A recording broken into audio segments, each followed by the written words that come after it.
بس بند کرو اپنی، ورنہ تمہارا دم بھی ابھی کے ابھی بھی نکال دوں گی۔ محرم حسیاتی انداز میں چلائی تھی۔ اس ملازمہ نے گڑبڑا کر فوراً نگاہ جھکا لی۔ محرم کا دل خون کے آنسو رونے لگا۔ کیسے لوگ تھے اس کے خان کے لیے دعا کرنے کے بجائے الٹا قیاس آرائیاں کر رہے تھے۔ باہر کی طرف جاتی محرم روتے ہوئے سوچ رہی تھی۔ اگلے لان میں گیٹ سے سرفاسے پر 7-8 گارڈز ایک جگہ کھڑے کافی پریشان لگ رہے تھے۔ وہ سیرت سے ان کی جانب بھاگی۔ محرم کو آتے دیکھ کر سب سیدھے ہو کر کھڑے ہو گئے۔ میڈم آپ کا آنا باہر بالکل ٹھیک نہیں ہے۔ سر کی طرف سے سخت آرڈرز ہیں کہ آپ کو ہمارے سے باہر نہ آنے دیا جائے۔ ان میں سے ایک نے مؤدبانہ کہا، ابھی میں آپ کو آرڈرز دے رہی ہوں کہ مجھے خان کے پاس جانا ہے، ابھی اور اسی وقت۔ وہ چیز بھی ہاسپٹل ہے، مجھے ان کے پاس لے کر چلے فوراً۔ اپنے آنسو صاف کرتے اسے سختی سے کہا۔ وہ سب متذبذب ہوئے۔ میڈم ہمیں اجازت نہیں ہے۔ وہ ایسے جیسے انکار کہتے محرم کی آنکھوں میں اشتعال اتر آیا۔ ٹھیک ہے میں خود جا رہی ہوں، اور اگر آپ میں سے کسی نے مجھے روکنے کی کوشش کی نا تو اپنی نوکری سے ہاتھ دھونے کے لیے تیار رہے۔ وہ اسے سے کہہ کر گیٹ کی طرف بڑھی۔ میڈم رکے پلیز۔ 2 گارڈز اس کے پیچھے لپکے تھے مگر وہ انسنی کرتی گیٹ کی طرف بڑھ رہی تھی۔ ڈرائیور گارڈز کے اشارے پر سٹر سے گاڑی اسے قریب لے آیا تھا۔ گارڈز نے ڈرائیور قریب آ کر اس کے لیے گاڑی کا دروازہ کھول دیا۔ بیٹھے پلیز، گارڈز نے آہستگی سے کہا۔ وہ جلدی سے گاڑی میں بیٹھ گئی۔ گاڑی جلدی چلاؤ، اس نے ڈرائیور سے کہا۔ 4 گارڈز اپنی جیپ میں محرم کی گاڑی کے پیچھے آ رہے تھے۔ آنسو پھر سے محرم کی آنکھوں میں چمکنے لگے تھے۔ دل کی حالت تو پہلی غیر ہو رہی تھی۔ آپ نے آج تک مجھے زمینی کے بارے میں نہیں بتایا۔ ٹھنڈی گھاس پر چلتے ہوئے اس کے شانے پر سر رکھے وہ آہستگی سے پوچھ رہی تھی۔ وہ دونوں رات کے آخری پہر لان میں چلے آئے تھے۔ اس کے سوال پر شہباز حسن کے لبوں پر پھیکی سی مسکراہٹ در آئی جسے وہ دیکھ نہیں پائی گی۔ کیا کرو گی جان کر؟ وہ نرمی سے پوچھ رہا تھا۔ دل چاہ رہا ہے کہ پتہ تو چلے علی جیسے معصوم بچے کی ماں کیسی تھی۔ اس کے انداز میں زرمینے کے لیے کوئی حسد یا جلن نہیں تھی۔ شہباز ہنس دیا۔ علی کا باپ معصوم نہیں ہے کیا؟ شہباز حسن نے ہنستے ہوئے پوچھا۔ اس کے سوال پر زمل نے اپنی ہنسی دبائی۔ کم از کم میں تو آپ کو تو معصوم نہیں کہہ سکتی۔ شاہ کی شانے پر ہلکا سا مکہ مارتے وہ اسے چڑھانے کو بولی۔ چلے بتائیں نا، اور یہ ذرا علی کے نام کی ہسٹری بھی بتا دیں۔ اتنے پیارے بچے کا اتنا بھاری نام، زرخان علی عباسی، زمل نے سنجیدہ ہوتے ہوئے کہا۔ بھاری کہاں ہے، تھوڑا سا بڑا ہے بس، جیسے تمہارا، جیسے میرا، اٹس کامن یار۔ شہباز نے اس کے گرد اپنا بازو پھیلاتے ہوئے کہا۔ آپ بتا رہے یا نہیں؟ زمل نے مصنوعی خفگی سے کہا۔ بتا رہا ہوں، تم سے چھپا کر میں کہاں جاؤں گا؟ شہباز نے ہنستے ہوئے کہا۔ زمل سرشار سی ہو چکی تھی۔ میں اس وقت 22 سال کا تھا، شہباز حسن دھیمے لہجے میں بول رہا تھا، اور وہ دم بخود سی سن رہی تھی۔ بات کے اختتام پر شہباز حسن کی آنکھیں بے تاثر تھی جبکہ زمل کی آنکھوں میں نمی در آئی تھی۔ وہ اپنی نم آنکھیں صاف کرتے اس کے سینے سے لگ گئی۔ بہت غلط کیا اس نے حسن، بہت غلط کیا۔ اس کے سینے منہ چھپایا وہ زرخان اور شہباز حسن کے لیے رو رہی تھی۔ شہباز حسن نے نرمی سے اس کی پیٹھ سے لائی۔ ماضی، یہ آپ کیا کر رہے ہیں بابا جان؟ وہ لڑکی، بلکہ اسے لڑکی کہنا غلط ہوگا، وہ تو بالکل بچی ہے۔ میں اسے نہیں بابا خان، میں اسے شادی نہیں کر سکتا، یہ اس کے ساتھ ناانصافی ہوگی۔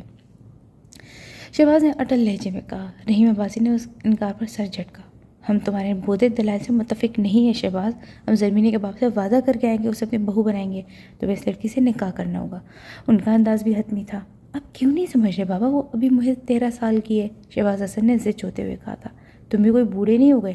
ہم مزید بحث میں الجھنا نہیں چاہتے شہباز۔ آج شام کو تمہارا نکاح ہے اور یہ ہمارا آخری فیصلہ ہے۔ ہمارے فیصلے سے اختلاف کی صورت میں تمہیں ایک گھر چھوڑ کر جانا ہوگا، سختی سے کہہ کر وہ اسے کمرے سے نکلتے چلے گئے۔ شاہ نے اپنا سر ہاتھوں میں تھام لیا۔ اس کی نظر میں 12-13 سالہ بچی گھوم چکی تھی جو ہاتھ میں میلی سی گڑیا پکڑ کل شام میں بابا جی کے ساتھ عباسی ہاؤس آئی تھی۔ اس کی زندگی میں کوئی اور لڑکی نہیں تھی، مگر اس کا یہ مطلب تو نہیں تھا کہ وہ اپنے سے 10-11 برس چھوٹی لڑکی سے شادی کر لیتا۔ اس نے اپنی ہر ممکن کوشش کر لی تھی مگر بابا جان کی ضد کے سامنے اس کی ایک نہیں چلی، اور وہ زرمیرہ نامی پٹاخہ اس کی زندگی میں شامل کر دی گئی۔ اپنے نکاح پر وہ یوں ہنس رہی تھی جیسے اپنی نہیں کسی اور کی شادی اٹینڈ کری ہو، جبکہ اپنی زندگی برباد ہو جانے پر شہباز کی آنکھوں میں نمی سی تھی۔ دل خون کے آنسو رو رہا تھا۔ اجلے عروسی میں داخل ہوتے ہوئے اس کے قدم من بھر کے ہو رہے تھے۔ سادگی سے سجائی گئی پھولوں کی سیج پر وہ چہرے پر سے گھوم کر الٹے بیٹھی حیرت بھری نظروں سے پورے کمرے کا جائزہ لے رہی تھی۔ شہباز نے ایک تھکی تھکی سی نگاہ اس پر ڈالی جو سرخ جوڑے میں شعلہ حوالہ بنی ہوئی تھی۔ شہباز کے قریب آنے پر اس نے اپنی بھوری آنکھیں پٹ پٹاتے اس کی طرف دیکھا۔ کون ہو تم؟ وہ تیکھے لہجے میں پوچھ رہی تھی۔ بلا شبہ وہ حسن اور رعنائی کا پیکر تھی مگر شہباز حسن کے دل میں ہلچل مچانے میں ناکام رہی تھی۔ اس کے بعد کا جواب دیے بنا وہ بیٹھ پر ڈھیر سا گیا تھا۔ تم میرے دلہا ہو نا؟ پوچھتے ہوئے اس کی آنکھوں میں اشتیاق در آیا۔ نہیں، تم میری دلہن ہو، شاہ نے چڑھ کر جواب دیا۔ ہاں مگر بات تو ایک ہی ہے۔ وہ اپنی عمر کے برعکس سمجھدار تھی۔ شہباز حسن چپ رہا۔ کیسی لگ رہی ہوں میں؟ اسے خاموش دیکھ کر زرمینہ خود ہی پوچھ رہی تھی۔ وہ پٹھان تھی مگر اس کی اردو کافی صاف تھی۔ وہ بابا کسی کی پرانے دوست کی پوتی تھی۔ شاہ نے اس کے پوچھنے پر ایک تھکی تھکی سی نگاہ اس کے چہرے پر ڈالی، بے حد خوبصورت لگ رہی تھی۔ ایک پل کو شاہ کی نظر ڈگمگا گئی۔ اس نے ہاتھ بڑھا کر اسے جانب کھینچ لیا۔ وہ جس قدر ڈسٹرب تھا، ساری فرسٹریشن اسے زمینیں پر ہی نکال دی۔ اسے امید تھی کہ اگلی صبح وہ اسے روتی دھوتی ملے گی، مگر اس کی سوچ کے برعکس مطمئن سے پورے کمر میں چکراتی پھر رہی تھی جسے کچھ ہوا ہی نہ ہو۔ شہباز کو اس کے دماغی حال پر شبہ ہونے لگا تھا ہے، یا تو وہ نارمل نہیں تھی یا پھر 13 سال کی نہیں تھی۔ زرمینہ کے لیے تو وقت جیسے پر لگا کر اڑا تھا، مگر شہباز کے لیے جیسے زندگی رک سی گئی تھی۔ روزانہ آفس سے واپسی پر وہ اسے گیٹ پر ہی تیار ملتی تھی۔ بابا جان اس کا بچپنا دیکھ کر خوش ہوتے، جبکہ شہباز حسن کا خون جل کر رہ جاتا جب وہ اسے روزانہ گھر میں قدم رکھنے سے پہلے کہیں باہر گھومنے پھرنے کے لیے لے جاتی۔ شاہ کو لگتا جیسے وہ کوئی روبوٹ ہے جو زرمینہ کے اشاروں پر حرکت کر رہا ہے۔ زندگی یوں ہی بیزار سے گزرتی جب شادی کے 1.5 سال بعد بھوری آنکھوں والے بڈھے کی آمد پر شاہ کی زندگی باہر سے آ گئی۔ زرمینہ پٹھان صرف اپنے بیٹے کا نام بھی ایسے ہی کچھ رکھنا چاہتی تھی۔ اس کے بعد ایک سے بڑھ کر ایک عجیب نام تھا، جمشید، شیرگل، دلاور، اللہ بخش۔ شہباز تقریباً اس کی ضد سے عاجز آ چکا تھا، سو آخر میں ہمیشہ کی طرح اس کی مانتے ہوئے اپنے بیٹے کا نام زر خان رکھ دیا۔ بابا جان کی خواہش تھی کہ پوتے کا نام علی ہوتا، سو ان کی خواہش کا احترام کرتے ہوئے بچے کا پورا نام زر خان علی عباسی رکھ دیا گیا۔ زر خان کی پیدائش کے بعد بھی زرمینہ کی روٹین میں کوئی فرق نہیں آیا تھا۔ ہاں، اب یہ ہوتا تھا کہ وہ زر خان کو لیے گاڑی میں بیٹھی اور اکیلی ڈرائیور کے ساتھ شاپنگ مالز میں گھومتی پھرتی۔ ایسا ایسا شاہ صرف زر خان تک محدود ہو کر رہ گیا۔ زرمینہ جو پہلے کبھی اس سے فرمائشیں کیا کرتی تھی، اب ایک دم سے اس سے لا تعلق سی ہو چکی تھی۔ زر خان بھی نوکرانیوں کے رحم و کرم پر ہو گیا تھا۔ 3 سال زر خان اکثر اپنی توتلی زبان میں باپ سے باقی لاپرواہی کی شکایت کیا کرتا، مگر زرمینہ اب سمجھانے کی حدود سے آگے نکل چکی تھی۔ صحیح معنی میں زرمینہ کی خود سری کا اندازہ شہباز حسن کو اس روز ہوا جب اسے بابا جان کے سامنے اس سے طلاق مانگی۔ میں اپنے بیٹے کے ساتھ مزید گزارا نہیں کر سکتی بابا صاحب، اس سے کہیں کہ مجھے طلاق دے دیں۔ زرمینہ کے الفاظ کسی بم کی طرح ان کے سر پر پھوٹے تھے، جبکہ شاہ بھی اس کی بات سن کر اپنی جگہ دنگ رہ چکا تھا۔ تم جانتی بھی ہو کہ تم کیا کہہ رہی ہو؟ بابا جان کے بولنے سے پہلے سنجیدگی سے گویا ہوا تھا۔ زرمینہ نے اس کی بات پر نخوت سے سر جھٹکا۔ بہت اچھے سے جانتی ہوں، مجھے اب تمہارے ساتھ نہیں رہنا، مجھے ابھی اور اسی وقت طلاق دے دو۔ زرمینہ بے لچک انداز میں بولی، بہو اپنی زبان کو لگام دو، جو تم چاہ رہی ہو میرے جیتے جی کبھی بھی نہیں ہوگا، یہ بات اپنے دماغ میں بٹھا لو، بابا صاحب نے کرخت آواز میں کہا۔ زرمینہ نے باغی نظر سے ان کی جانب دیکھا۔ آپ کے جیتے جی کبھی نہیں ہونے کی بات کریں آپ، میں کہتی ہوں اب بھی ہوگا، اسی وقت ہوگا ورنہ مجھ سے برا کوئی نہیں ہوگا، زرمینہ نے بدتمیزی سے کہا۔ شاہ کی آنکھیں پل بھر میں سرخ ہوئی تھیں۔ اس بات کا اندازہ تو مجھے پچھلے گزرے 4 سال میں بہت اچھے سے ہو چکا ہے کہ تم سے پورا شاید ہی کوئی اور ہوگا۔ شہباز حسن نے سٹ میری سے اسے جواب دیا، جو اپنے مغرور نال چڑھائے اس کے عین سامنے کھڑی تھی۔ ہاں تو چھوڑ دو نا مجھے، دے دو طلاق، کیوں زبردستی یہ بندھن باندھے رکھا ہے؟ زرمینہ نے دو بدو جواب دیا۔ مجھے صرف میرے بیٹے کی زندگی عزیز ہے، اگر تم اس کی ماں نہ ہوتی نا تو کب کا چھوڑ چکا ہوتا تمہیں۔ بابا صاحب کی موجودگی کو فراموش کیا وہ آج میدان میں اتر آیا تھا۔ تو رکھو نا اپنے بیٹوں کو اپنے پاس، بس مجھے چھوڑ دو، میں تم جیسے بڈھے کوسٹ کے ساتھ مزید ایک دن بھی نہیں گزار سکتی۔ وہ 26 سالہ شہباز کو بڈھا کہہ رہی تھی۔ شاہ نے تعصب سے اس کی جانب دیکھا، جبکہ بابا صاحب کے چہرے پر غیظ و غضب کے تاثرات ابھرنے لگے۔ جانتے بھی ہو کہ اس معاشرے میں طلاق یافتہ عورت کا کیا مقام ہے؟ کوئی بھی نہیں پوچھے گا تو پھر دیواروں سے سر مارتی پھرو گی۔ بابا صاحب نے اسے اس کا بھیانک مستقبل دکھایا تھا۔ آپ کو میری فکر میں گھلنے کی ضرورت نہیں ہے، مجھے پوچھنے والے بہت ہے، ابھی میرا بگڑا ہی کیا ہے؟ کندھے اچکاتے اسے غرور سے کہا۔ اسے شاید اپنی کم عمری پر بہت ہی ناز تھا۔ رحیم عباسی اس کے لب و لہجے پر حق تک رہ گئے۔ تم کمرے میں جاؤ زرمینہ، ہم آپ اس بارے میں آرام سے بات کریں گے۔ خود پر ضبط کر کے بولتے شاہ نے جوش کے بجائے ہوش سے کام لیا تھا۔ بات کمرے میں ہو یا یہاں پر، میرا فیصلہ نہیں بدلے گا شاہ، مجھے تمہارے ساتھ نہیں رہنا تو نہیں رہنا، بس کوئی مشکل بات تو نہیں کہہ دی میں نے، تو مجھے ابھی کے ابھی طلاق دے دو۔ خدا رہا اس کی ڈٹائی عروج پر تھی۔ بابا صاحب کی برداشت کی حد ختم ہو رہی تھی۔ زرمینہ یہ فیصلے اتنی جلد بازی میں نہیں ہوا کرتے، شہباز نے قدرے نرمی سے کہا۔ جب ہماری شادی جلد بازی میں ہو سکتی ہے طلاق کیوں نہیں؟ وہ بیزاری سے بولی، اس کے انداز میں اجلت تھی۔ اسے طلاق دے دو شہباز، بابا صاحب نے تھکی تھکی سی آواز میں کہا۔ شاہ نے سلگتی نظر سے ان کی جانب دیکھا۔ انہوں نے ہی تو زرمینہ کو زبردستی اس کی زندگی میں شامل کیا تھا، اور اب اس کی بے اجازت پر بھی انجانے میں اس کا ہی ساتھ دے رہے تھے۔ بابا صاحب کی بات نظر انداز کرتے ہوئے شاہ نے زرمینہ کی کلائی تھامی تھی، اسے کھینچتے ہوئے بیڈ روم میں لے آیا تھا۔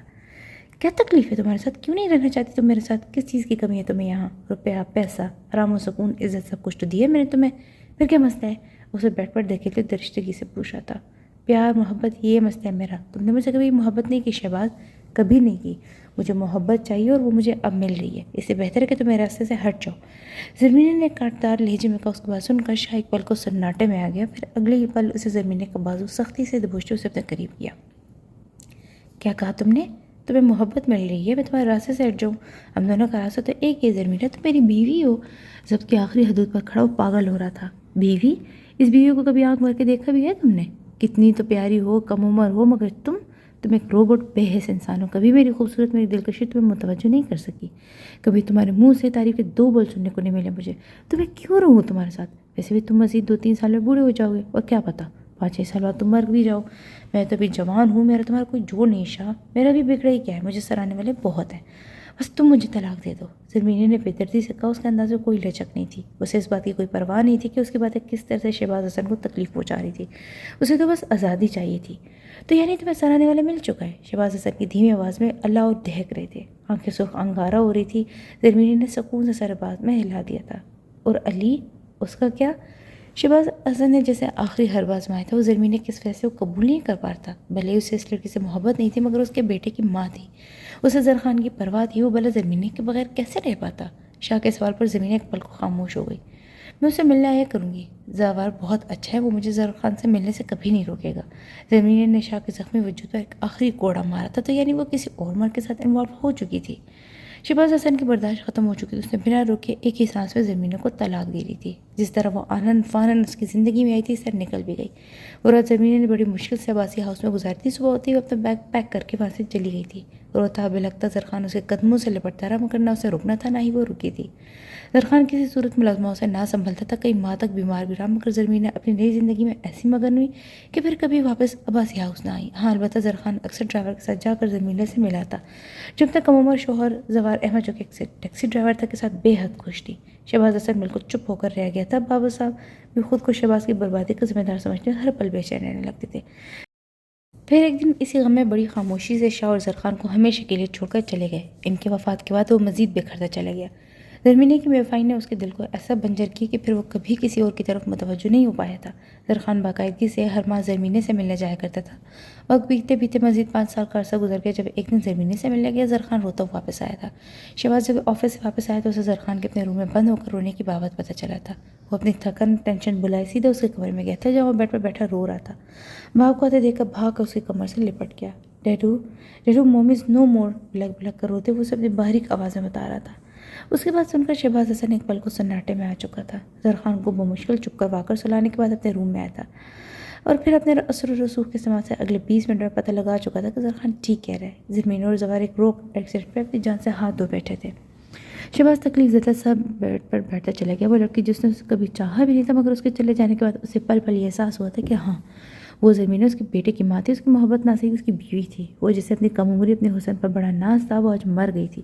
وہ جو خود کو جوان کہتی تھی، بوڑھی ہونے سے پہلے موت کے گھاٹ اتر گئی تھی۔ وہ جس نے 5 سال پہلے شہباز کے بارے میں چند سال بعد مر جانے کی پیشن گوئی کی تھی، وہ آج خود مر گئی تھی۔ ہاں، وہ مر گئی تھی۔ شہباز حسن کی زبانی زرمینی کی بابت جان کر زمر روتی اس کے شانے پر سر ٹکائے کھڑی تھی۔ زرخان کو پتہ ہے یہ سب؟ کیا وہ جانتے ہیں کہ اس کی ماں نے آپ سے بے وفائی کی تھی؟ زمل نے آہستگی سے پوچھا۔ نہیں، میں نے اسے کبھی کچھ نہیں بتایا۔ میں نہیں چاہتا کہ اپنی مری ہوئی ماں سے نفرت کرے۔ شاہ نے سنجیدگی سے کہا۔ اپنے ماضی کا ذکر کرتے وہ رنجیدہ لگ رہا تھا۔ بہت اچھا کیا آپ نے، زمل نے ہولے سے کہا۔ رات کافی ہو چکی ہے، اب ہمیں اندر چلنا چاہیے۔ آؤ، اس کے کندھے پر بازو پھیلاتے نرمی سے بولا۔ زمل مسکراتے ہوئے اس کی سنگت میں چلنے لگی۔ رات کی تاریکی میں دونوں اپنے سے چند قدم کے فاصلے پر کھڑے زرخان لباسی کو نہیں دیکھ پائے تھے، جس کی آنکھوں میں اپنی ماں کی حقیقت جان کر نمی چمکنے لگی تھی۔ وہ جو اپنی ماں کے دیے نام کو جیب میں لیے پھرتا تھا، اپنی ماں کی محبت میں باپ کے در کو کبھی جان ہی نہیں سکا تھا۔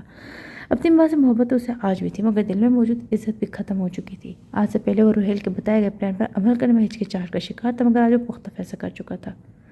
ہاں، وہ فیصلہ کر چکا تھا کہ اسے اپنے باپ کو اذیت سے بچانا تھا۔ اپنی بھیگی آنکھوں کو صاف کرتے اسے اندر کی طرف قدم بڑھا دیے۔ گاڑی پوری سپیڈ سے صاف ستھری سڑک پر فراٹے بھرے تھی، تو وہی راستے تھے، وہی چلتی گاڑیاں تھیں۔ انہی راستوں سے گزر کر تو روزانہ وہ زرخان علی باسی کی گاڑی میں اپنی مومی سے ملنے جایا کرتی تھی، مگر روزانہ کے برعکس آج وہ مطمئن نہیں تھی، نہ ہی آج اس کے لبوں پر مسکراہٹ تھی۔ آج تو اس شخص کو کھو دینے کا خوف حواسوں پر سوار تھا۔ وہ جلدی سے اس تک پہنچ کر اس کا ہاتھ تھام کر اس سے گزارش کرنا چاہتی تھی، اقرار کر لینا چاہتی تھی کہ محرم افندی اسے بے پناہ محبت کرنے لگی ہے۔ اس کے سامنے اعتراف شکست کرنا چاہتی تھی کہ اس کے بغیر ادھوری، بے رنگ ہے۔ ہاں، وہ اسے التجا کرنا چاہتی تھی کہ محرم افندی زرخان علی باسی کے توانا بازو کو تحفظ چاہتی ہے۔ اسے بتا دینا چاہتی تھی کہ وہ صرف زرخان کی محرم ہے۔ وہ اس کی سینے سے لگ کر سونا چاہتی تھی، اس کے بکھرے بالوں کو سنوارنا چاہتی ہے، اس کے لبوں پر نرم لمس چاہتی ہے۔ ہاں، وہ آج بہت کچھ چاہ رہی تھی، وہ کچھ جس کے اعتراف اس نے آج تک خود سے بھی نہیں کیا تھا، زرخان کے سامنے کر لینا چاہتی تھی۔ اور تمام باتوں، تمام گزارشات کر لینے کے بعد بس ایک ہی تقاضا، ایک ہی خواہش کہ وہ زندگی کی طرف واپس لوٹ آئے، وہ اسے چھوڑ کر نہ جاگے۔ مگر اس پلازمہ کی بات اس کے کان میں گونج کر اس کا دل چیر رہی تھی کہ کیا واقعی وہ محرم سے ملے بغیر اسے دیکھے بغیر، اس کی انکہی باتیں سنے بغیر اس سانسیں نہ چھوڑ دے گا؟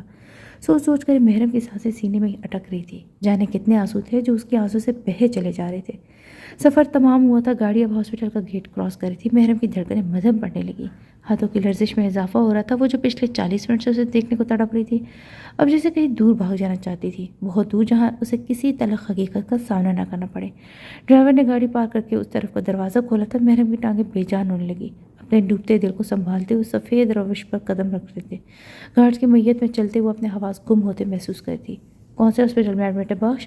میں سے اپنا موبائل ہاتھ میں لیتے ہوئے شہباز نے تفکر سے پوچھا۔ ظہر خان نے آگے بڑھ کر ان کے کندھے کے گرد بازو پھیلائے۔ ڈیڈ جسٹ ریلیکس یار، پہلے ناشتہ کر لیجیے پھر ہم چلتے ہیں نا، اتنے ہائپر مت ہو پلیز۔ ظہر خان نے نرمی سے کہتے ان کا غصہ کم کرنے کی اپنی سی کوشش کی۔ بخش کو مل لو پھر ذرا ریلیکس ہو جاؤں گا۔ شاعر سنجیدگی سے کہا اور باہر کو جاتی راہداری کی طرف بڑھنے لگے۔ ظہر خان نے محرم کو آنکھ سے انہیں روکنے کا اشارہ کیا تھا، تیزی سے ان کے پیچھے لپکی۔ ڈیڈو، محرم نے اپنی مخصوص دھیمی آواز میں نہ پکارا تھا۔ اس کے پکار پر شاہ کے چلتے قدم رکھے تھے۔ ڈیڈ آپ آج ہی آئے نا، ہمارے ساتھ ناشتے کے بغیر بنا گھر سے جا رہے ہیں، مجھے بہت بھوک لگ رہی ہے سچی، چلے نا، پہلے ناشتہ کرے تھے پھر مل کر جائیں گے بخش سے ملنے۔ محرم نے ان کا بازو تھامتے ہوئے لجاجت سے کہا۔ شہباز حسن اس کی بات پر نرمی سے مسکراتے، جبکہ ان کے یہ مسکرانے پر ظہر خان نے اپنے لبوں پر امٹتی مسکراہٹ دبانے کی کوشش کی۔ میرا دل نہیں کر رہا گڑیا، اس کا سر تھپکتے نرمی سے بولے، مگر مجھے تو بھوک لگ رہی ہے نا، آپ کے بغیر میں ناشتہ نہیں کروں گی ڈیڈ، پلیز آئے نا، تھوڑا سا کر لیجیے گا آپ بھی۔ محرم نے ضد کرتے ان کا بازو ہلایا، اس کے مان بھرے انداز پر بے بس ہو چکے تھے۔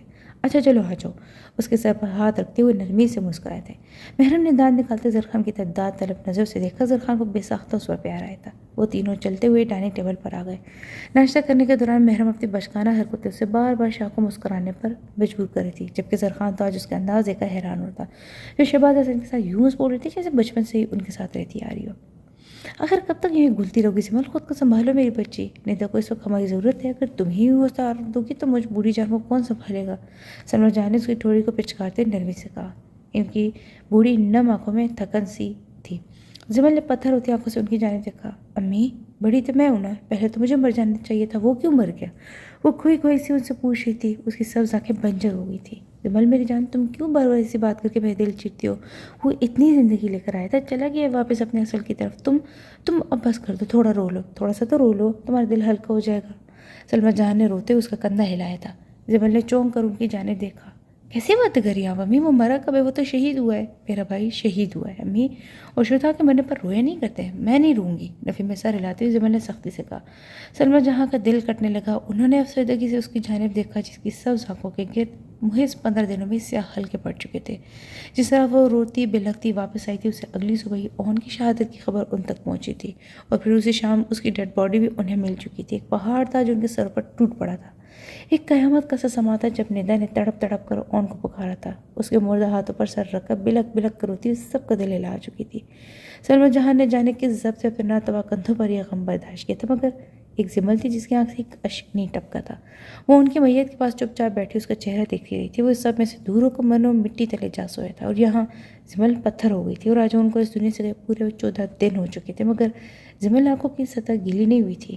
زمین ندر کو تمہاری ضرورت ہے، چندہ اسے وقت دیا کرو نا، اسے حوصلہ دو، وہ نہ کچھ کھاتی نہ پیتی ہے، دن بدن کمزور ہوتی جا رہی ہے، ایسے صورت میں بچے کی صحت پر برا اثر پڑ سکتا ہے، اور تم ہی کچھ کرو میری جان۔ اس کا سر برف جیسا ہاتھ اپنے نحیف ہتھیلی میں لے کر وہ التجائی انداز سے بول رہی تھی۔ لفظ بچہ پر زمل کی آنکھیں ایک پل کو پھیلی تھی، پھر اگلی پل وہ جوش سے ان کی طرف گھوم گئی۔ ان کا بچہ ندا ماں بننے والی ہے نا امی؟ ہاں وہ، میں تو پھوپھو بننے والی ہوں، ان کی آخری نشانی۔ وہ جوش سے بولتی بولتی اس کی آنکھوں میں نمی اترنے لگی۔ زمل کے دل میں درد سا پھیل گیا۔ اون کا بچہ امی، اون کا بچہ اس دنیا میں آنے سے پہلے ہی یتیم ہو گیا۔ ان کے ہاتھ سختی سے اپنی گرفت میں لیتی وہ اون کے آنے والے وارث کے رو پڑی۔ سلمیٰ جہاں نے اس کی آنکھوں سے گرتے آنسو دیکھ کر اللہ کا شکر ادا کیا کہ آخر اتنے دنوں بعد اس کی بیٹی کی پتھر آ کے موم ہو چکی تھی۔ ہاں زمل، تم بہت جلد پھوپھو بننے والی ہو، ندا ماں بننے والی ہو، اور ہمارے اون کی نشانی اس دنیا میں آنے والی ہے۔ اسے اپنے سینے سے لگاتی ہوئی محبت سے کہہ رہی تھی۔ زمل پھوٹ پھوٹ کر رو پڑی۔ اسے میں پال لوں گی امی، اپنے پاس رکھوں گی، اسے کہیں دور نہیں جانے دوں گی۔ اون نے میرے ساتھ اچھا نہیں کیا، میں بہت برا کیا، وہ مجھے کیوں چھوڑ کر چلا گیا؟ میں ٹوٹی بکھری اس گھر میں آئی تھی، اسی نے تو میرا حوصلہ بننا تھا، اسی نے تو میرا آنسو پوچھے تھے، مگر وہ تو مجھے زندگی بھر کے آنسو دے گیا امی۔ ان کے گلے لگی تڑپ تڑپ کر رو رہی تھی۔ چند پل پہلے شہدا کے لیے آنسو نہ بانے کا دعویٰ کرنے والی بلک بلک کر رو رہی تھی۔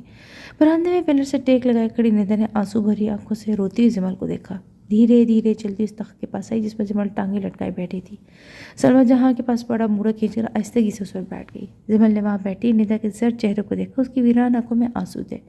جمل کا دل اس کی حالت دیکھ کر پھٹنے لگا تھا۔ ندا نے بہت نرمی سے اس کے ہاتھ اپنے ہاتھوں میں لیے، پھر نرم آواز میں گویا ہوئی، میرا بچہ آپ کو ہی ہوگا جمل آپو، اسے آپ ہی پالیں گے، وہ ہمیشہ آپ کے پاس رہے گا، مجھے یقین ہے کہ آپ اس کی بہت اچھی پرورش کریں گی۔ ٹھہر ٹھہر کر بولتی آخر میں نرمی سے مسکرائی تھی، صرف میں نہیں ندا، ہم مل کر اس کی پرورش کریں گے، بہت اچھی پرورش کریں گے۔ جمل نے نفی میں سر ہلاتے ہوئے کہا تھا، پھر ذرا سا جھک کر ندا کے گال پر پیار کیا۔ ندا کے لب پر پھیکی سی مسکراہٹ پھیل گئی، جبکہ سلمیٰ جہاں ان دونوں کی باتیں سن کر پرسکون سی ہو گئی، مگر ان کا سارا سکون اس وقت تباہ ہو گیا تھا جب 2 دن بعد ہی ندا اون کی نشانی کو جنم دے کر خود بھی اون کے پاس چلی گئی۔ وقت سے 2 ماہ پہلے بچے کی پیدائش وہ بچی بے حد کمزور سی تھی۔ جمل نے روتی اس بچی کی پیشانی چومتے اسے محرم نام دیا۔ ندا کی جوان سالہ موت پر وہ 2 ماں بیٹیاں غم سے نڈھال ہو چکی تھیں، مگر انہیں محرم کی خاطر جینا تھا۔ جمل اس ننھی پری کو جب جب دیکھتی سے شدت سے ندا کی یاد آتی تھی۔ کتنا احترام کہتا اسے جمل کو خواہش کا کہ واقعی اپنی بیٹی اس کے حوالے کر کے ہمیشہ کے لیے آنکھیں مون چکی تھی۔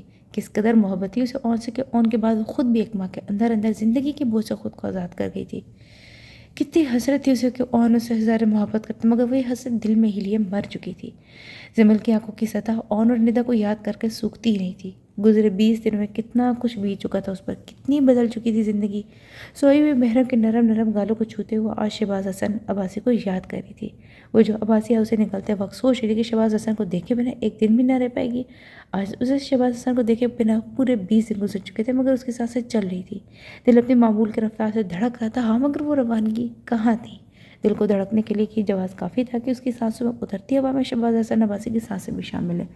محرم کی گال چوم کر سیدھی ہوئی تھی، اسے گود میں لٹا کر سلمیٰ جہاں کے کمرے میں چلی آئی۔ محرم کو ان کے پہلو میں لٹا کر کچن میں آ گئی۔ شہباز کے ساتھ گزر 9 ماہ کسی فلم کی ریل کی طرح اس کے ذہن میں چل رہے تھے۔ کتنا چھوٹا، کتنا قلیل عرصہ تھا جو اسے اس دلربا شخص کے ساتھ گزارا تھا۔ 9 ماہ گزر بھی گئے تھے، اسے خبر بھی نہ ہوئی تھی۔ کیا گزرے 9 ماہ باقی کی زندگی گزارنے کو کافی تھے؟ سوچتے ہوئے جمل کی پلکوں پر نمی اترنے لگی، وہیں پڑی چیئر پر بیٹھتی چلی گئی۔ آج 20 دن بعد وہ اسے سوچ رہی تھی تو اسے خیال آیا کہ وہ سب کیسے اور کیوں کروں گا تھا۔ بہت زیادہ سوچنے کے بعد بھی کوئی سر اس کے ہاتھ نہیں آ رہا تھا۔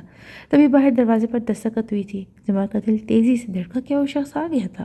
سرا سے باہر کی جانب آ گئی، پردہ ہٹا کر اسے دروازے کی چٹکی گرائی تھی تو دروازہ کھول کر بےتابی سے سامنے کھڑے شخص کو دیکھا۔ جمال کی پانی بھری آنکھوں سے پانی چلا کر گالوں پر لڑکا۔ بخش سامنے کھڑے بخش کو دیکھ کر اس کے لب پڑائے تھے۔ بخش نے تعصب سے اس کے نحیف پیلے پٹک چہرے کو دیکھا، ویران بنجر آنکھیں، سوکھے پپڑی زدہ ہونٹ، دانت۔ بخش کو اس پر بے ساختہ ترس آیا تھا۔ حسن نہیں آئے؟ جمل نے اچک کر اس کے پشت پر دیکھنے کی کوشش کی۔ نہیں، صرف میں آئی ہوں بیوی، کیا میں اندر آ سکتا ہوں؟ وہ شائستگی سے اجازت طلب کر رہا تھا۔ جمل نے اپنے آنسو حلق میں اتارتے ہوئے پھیکی سی مسکراہٹ لبوں پر سجائی تھی اور اس بات میں سر لاتے اسے اندر آنے کا راستہ دیا۔ وہ برآمدے میں تخت پر بیٹھ گیا۔ کون ہے جمل؟ اندر سے سلمیٰ جہاں نے پوچھا تھا۔ داد بخش نے امی، جمل نے انہیں جواب دیا، تخت کے پاس رکھے موڑوں میں سے ایک پر بیٹھ گئی۔ بتاؤ کیسے آنا ہوا؟ نرمی سے مسکراتے ہوئے جمل نے پوچھا۔ داد بخش زمین پر نگاہ ٹکائے فرش کو گھور رہا تھا۔ اس کے سوال پر نگاہ اٹھائے وہ آہستگی سے بولا، سائی نے بھیجا مجھے۔ زرخان نے؟ جمل نے بھوے سے کیٹ کر کچھ حیرت سے پوچھا۔ جی، بخش نے اس بات میں سر ہلا دیا۔ خیریت؟ جمل ہنوز حیرت زدہ تھی، بھلا زرخان نے اسے کیوں جمل کے پاس بھیجا تھا؟ وہ سائی آپ سے شرمندہ ہے، داد بخش نے ہمت کر کے کہا۔ جمل نے چونک کر اس کی جانب دیکھا تھا۔ اس کے ذہن میں کچھ کلک ہوا تھا کہ وہ ملک شیک کا گلاس ملازمہ نے زرخان کا ذکر کیا تھا۔ کیوں؟ وہ کیوں شرمندہ ہے؟ جمل نے شدت سے چاہا تھا کہ ویسے کچھ نہ ہو جیسے وہ سوچ رہی ہے۔ بیجی آپ پلیز خان کو غلط مت سمجھے گا، ان کو بھی اتنی سمجھ نہیں ہے۔ دراصل بیوی وہ سائی آپ کو شاہ سائی سے دور کرنا چاہتے تھے، اس لیے۔ اور پھر وہ ٹھہر ٹھہر کر اسے زرخان کی روحیل کے ساتھ کی جانبی پلاننگ سے لے کر زرخان کی پلاننگ فیل ہونے تک سب بتاتا چلا گیا، لیکن اس کی پلاننگ فیل ہونے کے باوجود معاملہ خراب ہو گیا تھا۔ ساری بات بتاتے ہوئے بخش نے پوری کوشش کی کہ اسے زرخان کی طرف سے بدگمان نہ ہونے دے۔ بات کے اختتام پر جمل نے صدمے سے چور نگاہوں سے بخش کے جھکے سر کی طرف دیکھا، پھر اپنا سر تھام کر نگاہ جھکا گئی۔ میں نے اسے بیٹا سمجھا تھا، جمل روتے ہوئے بڑبڑائی تھی۔ صدمہ ناقابل برداشت تھا، بیوی سائی نے وہ سب ناسمجھی میں کیا ہے، وہ بہت شرمندہ ہے۔ بخش نے ایک بار پھر اسے زرخان کی طرف سے صفائی دی تھی۔ 15 برس کا لڑکا ناسمجھ ہوتا ہے؟ جمل نے بخش کی طرف دیکھتے درشتگی سے پوچھا تھا۔ بخش ایک پل کو خاموش ہو چکا تھا۔ بیوی آپ، بخش نے اسے سمجھانے کی کوشش کی تھی۔ چلے جاؤ یہاں سے بخش، جمل نے روتے ہوئے سختی سے کہا۔ شاہ سائی آپ کو طلاق دینے والے بیوی؟ بخش بے بسی سے گویا ہوا، جیسے یہی بات تو اسے بتانے آیا تھا۔ داد بخش کی بات سن کر ایک پل کو سناٹے میں آ گئی۔ جمل نے بے یقین نظر سے اس کی طرف دیکھا تھا۔ میں سچ کہہ رہا ہوں بیوی، شاہ صاحب پچھلے 15 دنوں سے ملک سے باہر ہے، وہ اپنے وکیل کو طلاق کے کاغذات بنا لینے کا کہہ کر گئے ہیں، تو 3 دنوں تک واپس آ جائیں گے۔ اور پھر دھیمی آواز سے بولتے بخش نے بات ادھوری چھوڑ دی۔ ایک تھکا ہوا آنسو زبل کی آنکھ سے نکلتا اور رخسار پر بکھرا تھا۔ ہم جو ٹوٹے تو اس طرح ٹوٹے جیسے ہاتھوں سے گر کر پتھر پہ کوئی شفاف آئینہ ٹوٹے، جیسے پلکوں سے ٹوٹا تھا آنسو، جیسے سینے میں گمان ٹوٹے، جیسے امید کی نازک ڈالی برگ موسم میں ناگہاں ٹوٹے، جیسے آنکھوں میں خواب کی ڈوری وقت طویل میں الجھ جائے، جیسے پیروں تلے سے زمین نکلے، جیسے سر پر آسمان ٹوٹے، جیسے ایک شاخ پر بھروسہ کیے اس پر جتنے تھے آشیانے ٹوٹے، جیسے وحشت سے ہوش آ جائے، جیسے تا دل میں دھیاں ٹوٹے۔ اب جو ریزہ ہوئے تو سوچتے ہیں کہ کس نے دیکھا تھا ٹوٹنا اپنا، ہم جو ٹوٹے تو رائے گاہ ٹوٹے۔ وہ روتے بلکتی زمین پر بیٹھی چلی گئی۔ یوں رونے سے کچھ نہیں ہوگا بی بی، آپ کچھ تو کرے، شاہ صاحب کو یہ طلاق دینے سے روک دیں، آپ کچھ بھی کر لیں۔ بخش نے جیسے اسے التجا کی تھی۔ زبل بدہوا سے اس بات میں سر ہلائی۔ ہاں میں کچھ کروں گی، ضرور کروں گی، حسن مجھے طلاق نہیں دے پائیں گے، کبھی بھی نہیں۔ نفی میں سر ہلاتے ہوئے اپنے آنسو روکتے ہوئے کہہ رہی تھی۔ داد بخش نے ہمدردی سے روتے ہوئے زبل کی طرف دیکھا، لڑکڑاتے قدموں سے کھڑی ہوئی اسے اندر کمرے کی طرف بڑھتا دیکھ کر بخش واپسی کے لیے پلٹا۔ تبھی زبل کے پکارنے پر اس کی طرف مڑا تھا۔ بخش، زرخان سے کہنا ہے میرے سامنے آ کر مجھے اپنی ماں کہہ کر معافی مانگے، میں اسے معاف کر دوں گی۔ اگر وہ خود مجھ سے آ کر معافی نہیں مانگے تو میں کبھی معاف نہیں کروں گی۔ بھرائی ہوئی آواز میں مضبوطی سے بولی، اس کی سبز آنکھوں میں آگ کے سے شعلے جل رہے تھے۔ بخش اس بات میں سر ہلاتے وہاں سے پلٹ آیا تھا۔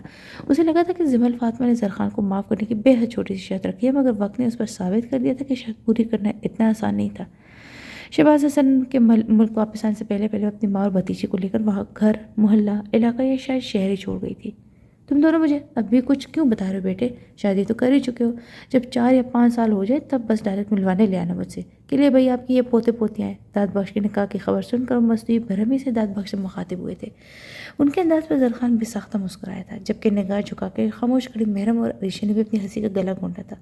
سب کچھ بہت جلدی میں ہوا ہے ڈیڈ، اور پھر شروع سے آپ ہی تو کہتے کہ جب چاہے جہاں چاہے جس سے چاہے شادی کر لینا، تو پھر اب یہ ناراضگی؟ زرخان نے ان کے لہجے کے مصنوعی پن سے انجان بنتے انہیں چھیڑا۔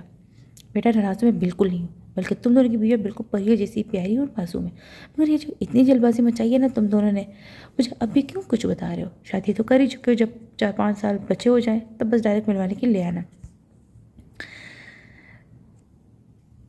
ڈیڈ صحیح کہہ رہے خان، آپ کو بخش اور عریشہ کی نکاح کی خبر پہلے ڈیڈ سے شیئر کر لینی چاہیے تھی۔ اس نے اپنی طرف سے کافی سمجھداری کا مظاہرہ کیا تھا، جبکہ زرخان اس کی نتنی سمجھداری سے نہ صرف حیران ہو رہا تھا بلکہ پریشان بھی ہو رہا تھا، کیونکہ ڈیڈ کے سامنے اس کے منہ سے وہی الفاظ پھسل رہے تھے جو زرخان کے خلاف تھے۔ میں تو بخش کی سیریس حالت کی وجہ سے بہت بیزی تھا، ہنی تم مجھے یاد کروا دیتی، آخر کو ڈیڈ کی بہو ہو تم، اور جس دن بخش اور عریشہ کے نکاح ہوا تو اسی رات غالباً تمہاری ڈیڈ سے بات بھی ہوئی تھی۔ زرخان نے اپنے لبوں پر امٹتی مسکراہٹ دباتے ہوئے مستوی سنجیدگی سے کہا۔ محرم ایک پل کو گڑبڑا گئی۔ ہاں مگر بڑے تو آپ ہی ہیں نا خان، میں تو ابھی چھوٹی ہوں، مجھے اتنی عقل تھوڑی ہے، ویسے بھی میری ممی کہتی نا میں ابھی کافی ناسمجھ ہوں۔ محرم نے بہت سوچ سمجھ کر جواب دیا تھا، جس پر سب مسکرا دیے۔ بیوی ٹھیک کہہ رہی ہے سائی، ابھی یہ کافی ناسمجھ ہے، بخش نے اپنی ہنسی روکتے ہوئے زرخان سے کہا۔ شہباز حسن نے دونوں کی گفتگو سے لطف اندوز ہو رہے تھے۔ ہاں جی میری غلطی ہے، محترمہ تو ابھی چھوٹی ہیں، زرخان نے مسکراتے ہوئے کہا، بھرپور نگاہ محرم کے مسکراتے چہرے پر ڈالی۔ اس کو گلاب چہرہ دیکھتے ہوئے سوچ رہا تھا کہ اس ناسمجھ لڑکی نے اپنی بیکلی کے مظاہرے کر کر کے اس کے حواس سلب کر رکھے تھے۔ اس چھوٹے سے لڑکے نے لمبے چوڑے سمجھدار زرخان علی باسی کو اپنے لیے دیوانہ بنا رکھا تھا۔ شاہ کا مخاطب کرنے پر چونک گیا اور محرم کے چہرے سے نگاہ ہٹا کر ان کی طرف متوجہ ہوا۔ علیزہ کس وارڈ میں؟ سنجیدگی سے دریافت کر رہے تھے۔ زرخان کے چہرے پر سختی در آئی۔ آپ اسے ملنے جائیں گے؟ زرخان کا لہجہ برف ہو رہا تھا۔ نہیں وہ ملنے کی کنڈیشن میں ہے ہی کام، میں صرف اسے دیکھنے جا رہا ہوں۔ شہباز حسن ہنوز سنجیدہ تھے۔ 2nd فلور پر ICU میں، اسے پچھلے 2 گھنٹے سے مصنوعی سانس دی جا رہی ہے، وہ کسی بھی وقت۔ زرخان نے بات ادھوری چھوڑ دی، شاہ نے اس بات میں سر ہلایا۔ پھر زرخان کے ساتھ علیزہ کو دیکھ کے 2nd فلور پر آ گیا۔ پروقار چال چلتے اپنے سے لمبے اپنے بیٹے کی میت میں کوریڈور میں داخل ہو رہا تھا۔ چال میں مضبوطی تھی، چلتے چلتے اس کے قدم رک گئے تھے۔ ایک کمرے کے باہر نورہ ڈسٹ بن میں کچھ پھینک رہی تھی۔ شاہ نے زرخان کی طرف دیکھا جو اپنے باپ کو رکتے دیکھا خود بھی رک چکا تھا۔ نورہ، لواکین میں سے کوئی بیمار ہے؟ انہوں نے کمرے کے اندر جاتی نورہ کی پشت دیکھتے زرخان سے پوچھا۔ ان کے سوال پر زرخان کے ذہن میں جمک ہوا تھا۔ اوہ نو، بڑبڑایا تھا۔ علیزہ کی وجہ سے یہ بات تو اسے یاد ہی نہیں رہی تھی کہ زمل فاطمہ اسی فلور پر ایڈمٹ ہے۔ واٹ از ایوری تھنگ اوکے؟ زرخان کی آنکھوں میں اترتی تشویش دیکھ کر انہوں نے کچھ فکر مندی سے پوچھا۔ یس، زرخان نے بمشکل جواب دیا۔ آؤ دیکھتے ہیں، سنجیدگی سے کہہ کر اس کمرے کی طرف بڑھے۔ ڈیڈ، انہیں پکارنا چاہتا تھا مگر اپنی کوشش میں ناکام رہا تھا۔ ایک نہ ایک دن تو یہ ہو نہیں تھا، مگر وہ دن آج کا ہوگا یہ زرخان نے سوچا بھی نہیں تھا۔ دھیمی چال چلتا شہباز حسن کمرے کے کھلے دروازے کے پاس رک گیا تھا۔ اس نے آہستہ سے ڈور نوک کیا تھا۔ دروازہ نوک ہونے پر مریضے کے سامنے کھڑی نورا نے پلٹ کر دیکھا۔ شہباز حسن کو دیکھ کر اسے فٹ سلام چاڑا۔ نورا کے پلٹنے پر اس کی غیر دانے سے نگاہ جو مریضے پر پڑی تو ساکت سی رہ گئی۔ دل اتنی شدت سے دھڑکا تھا کہ اسے لگا جیسے پھٹ کر حلق میں آ جائے گا۔ 17 سال بعد، پورے 17 سال بعد وہ چہرہ اس کی نگاہوں کے سامنے تھا جسے گزرے ماہوں سال میں اس نے ہر لمحہ یاد کیا تھا۔ ہر سانس بس اسی کا نام تھا۔ شاہ نے سہارے کے لیے دروازے کو تھام لیا، جبکہ دوسری جانب زمل فاطمہ کے دل کی حالت بھی اس سے جدا نہ تھی۔ اس کی ویران آنکھیں شاہ کو دیکھ کر پتھر ہو چکی تھی۔ بنا پلک جھپکائے یک ٹک اس کی جانب دیکھ رہی تھی، جو 17 سال بھی ویسا ہی تھا، بالکل ویسا ہی باوقار، سنجیدہ، شاندار شخصیت کا حامل۔ آنکھوں پر نظر کی عینک اور قلموں میں سفید بالوں کا اضافہ ہو چکا تھا۔ یہ جی محرم بیوی کے پھپھو ہیں۔ نورا نے شاہ کے قریب آ کر اپنی طرف سے تعارف کروانا چاہا، مگر شاہ کے سکوت میں کوئی فرق نہیں آیا تھا۔ وہ دھیمی ہوتی دھڑکنوں کو سنبھالتی بس چپ چاپ اس کا زرد چہرہ دیکھ رہا تھا۔ کمرے میں آتے ہی زرخان نے نورا کو باہر نکلنے کا اشارہ کیا۔ خود شہباز کے کندھے پر اپنا ہاتھ ملایا۔ ڈیڈ، وہ محرم فاطمہ مام کی بھتیجی ہے۔ زرخان نے مضبوط لہجے میں اسے سچ بتایا تھا۔ زرخان کو خود سے دور دھکیل کر آہستگی سے اس کی جانب بڑھا۔ چال میں وہ مضبوطی نہ تھی بلکہ ایک واضح لڑکھڑاہٹ تھی جسے زرخان کو پریشان کر دیا تھا۔ اسے قریب آتا دیکھ کر زمن کو اپنی سانسیں ساکن ہوتی محسوس ہو رہی تھی۔ اس کی ویران آنکھوں کی سطح خوش تھی، البتہ شہباز حسن کی آنکھوں میں لہو سا اترا تھا۔ اس کا نحیف وجود دیکھ کر شاہ کی پلکوں پر نمی اتری تھی۔ زمل، شہباز کے لب آہستگی سے واہ ہوئے تھے۔ زمل کے دیکھ پلکوں رک سا گیا تھا۔ شاہ نے اپنا بے جان ہوتا ہاتھ بڑھا کر اس کی سفید ہوتی پلکوں کو چھوا تھا۔ زمل کی بنجر آنکھوں میں تیزی سے نمی اتر رہی تھی۔ اس نے ایک لمبی سانس لینے کی کوشش کی تھی، سانسیں سینے میں کہیں اٹک رہی تھی۔ زرخان آہستگی سے کمرے سے نکل گیا۔ وہاں آتی محرم کو اپنے ہاتھ بڑھا کر اپنی جانب کھینچ لیا۔ خان، یہ شہباز حسن کو زمل کے قریب جھکے دیکھ کر اسے حیرت سے پوچھا تھا۔ شش، چپ، تم میرے ساتھ چلو۔ اسے اپنے بازو کے حلقے میں لے کر اسے ایک طرف کو بڑھنے لگا۔ مگر خان، مجھے ممی کی حالت ٹھیک نہیں لگ رہی اور ڈیڈ ان کے پاس کیوں گئے اس طرح؟ محرم کا دل گھبرانے لگا۔ میرے ساتھ آؤ نا، تو میں تمہیں سب بتاتا ہوں۔ زرخان نے نرمی سے اس کا رخسار سے لایا، جبکہ دوسری جانب شہباز حسن زمل کو دیکھتے اپنا آپ گنوا رہے تھے۔ یہ تم ہی ہو نا؟ وہ کوہے سے اس کا رخسار چھوتے ہوئے کہہ رہے تھے۔ زمل کی سبز آنکھوں سے آنسو ٹوٹ ٹوٹ کر کمپٹیوں میں جذب ہونے لگے۔ اس کے سوکھے زرد ہونٹ خاموش تھے۔ شہباز یک ٹک اس کی آنکھوں سے گرتے موتی کو دیکھ رہا تھا۔ اگلی پل وہ بےتابی سے اس کے چہرے کے نقوش کو چھونے لگا۔ زمل کی سانسوں میں اسلام سے ارتعاش سا پیدا ہو رہا تھا۔ بیڈ پر بچھی سفید چادر اپنی مٹھیوں میں دبوچے لمبے لمبے سانس لینے لگی۔ اس کی سانسیں ٹوٹ رہی تھی، دل کی دھڑکنیں مدھم ہو رہی تھی۔ Fatima are you okay? Shah نے اس کا رخسار تپاتے ہوئے بےتابی سے پوچھا تھا۔ زمل کی پیشانی کی رگیں سختی سے ابھر آئی تھی۔ وہ منہ کھول کر لمبے لمبے سانس لینے کی کوشش کر رہی تھی۔ اس کی حالت دیکھ کر شاہ ڈاکٹر کو بلانے کے لیے پلٹا تھا جب زمل نے اس کا ہاتھ سختی سے دبوچ لیا۔ اس کی ناک سے خون کی لکیر نکلتی ہوئی چہرے پر پھیل رہی تھی۔ شاہ نے بے یقینی سے نفی میں سر ہلایا۔ اس کی لہو رنگ ہوتی آنکھوں سے نکلتا پانی کا ایک قطرہ زمل کے رخسار پر گرا تھا، جو پلکیں جھپکتے ہوئے بس اس کا چہرہ دیکھ رہی تھی۔ خون بہت تیزی سے اس کی ناک سے نکلتا اور ٹھوڑی تک جا رہا تھا۔ شاہ نے فوری طور پر ڈاکٹرز کو بلایا تھا۔ زمل کی حالت بگڑ چکی تھی۔ ڈاکٹرز نے اسے آئی سی یو میں شفٹ کر دیا تھا۔ شہباز پریشان زدہ سے زرخان کی طرف بڑھا، جو روتی ہوئی محرم کو چپ کروانے کی کوشش کر رہا تھا۔ یہ سب کیا ہے لی؟ تو فاطمہ سے کب ملے؟ اور محرم؟ تم نے تو کہا تھا کہ محرم تمہاری کسی دوست کی بہن ہے جس کے اچانک ڈیتھ کی وجہ سے تم محرم سے شادی کر رہے ہو۔ شہباز بنا رکتے بولتے چلے گئے۔ زمل کی حالت دیکھ کر حقیقتاً اس کے ہوش اڑ چکے تھے۔ وہ جیسے دیکھنے کے لیے اس کی آنکھیں پچھلے 17 سالوں سے ترس رہی تھی۔ وہ آج ملی بھی تو کس حال میں تھی؟ برین ٹیومر کا سن کر شاہ کو لگا جیسے اس کے اپنے دماغ کی نس پھٹ جائے گی۔ درد زہر مر کر اس کی نس نس میں اترنے لگا۔ ڈیڈ، میں آپ کو سب کچھ بتاتا ہوں، آپ حوصلہ رکھیے گا پلیز۔ سسکتی ہوئی محرم کو خود سے الگ کرتے ہوئے شاہ کے قریب آیا تھا۔ شہباز اپنی انگارہ ہوتی آنکھوں سے زرخان کی جانب دیکھ رہے تھے۔ ڈیڈ، وہ 17 سال پہلے جو کچھ ہوا سب ایک غلط فہمی تھی۔ فاطمہ ہم کو کوئی قصور نہیں تھا۔ اپنی سرخ پڑتی شہد رنگ آنکھیں چکنے فرش پر جما کر ٹھہر ٹھہر کر بولا۔ شاہ کے چہرے پر اس کی طرح سے کوئی حیرت نہیں ابھری تھی۔ آنکھوں میں ہنوز سکوت تھا۔ شاہ کی خاموشی محسوس کر کے زرخان نے نگاہ اٹھا کر اس کی جانب دیکھا۔ جو میں جانتا ہوں مجھے مت بتاؤ۔ اب کہ حیران ہونے کی باری زرخان کی تھی۔ اسے بے یقینی سے ان کی جانب دیکھا۔ تو کیا وہ سچ جانتے تھے؟ مگر کب سے؟ مجھے صرف اتنا بتاؤ کہ تمہیں فاطمہ کہاں ملی اور کتنا ٹائم ہو چکے سے اس بیماری سے لڑتے؟ آنکھوں میں اترتی نمی حلق میں اتارتے ہوئے شاہ نے زرخان سے پوچھا۔ 2 سال پہلے پتہ چلا تھا انہیں کہ وہ برین ٹیومر کا شکار ہو چکی ہے۔ انہوں نے پرواہ نہیں کی، نتیجہ آج ہمارے سامنے ہے۔ لوگوں پر زبان پھیر کر اسے سنجیدگی سے جواب دیا۔ وہ بات آج تک اس نے اپنی طرف سے شہباز حسن سے چھپا کر رکھی تھی۔ وہ بات وہ جانے کب سے جانتے تھے؟ تو اگر وہ سب جانتے تھے تو پھر انہوں نے زمل فاطمہ کو کیوں چھوڑا تھا؟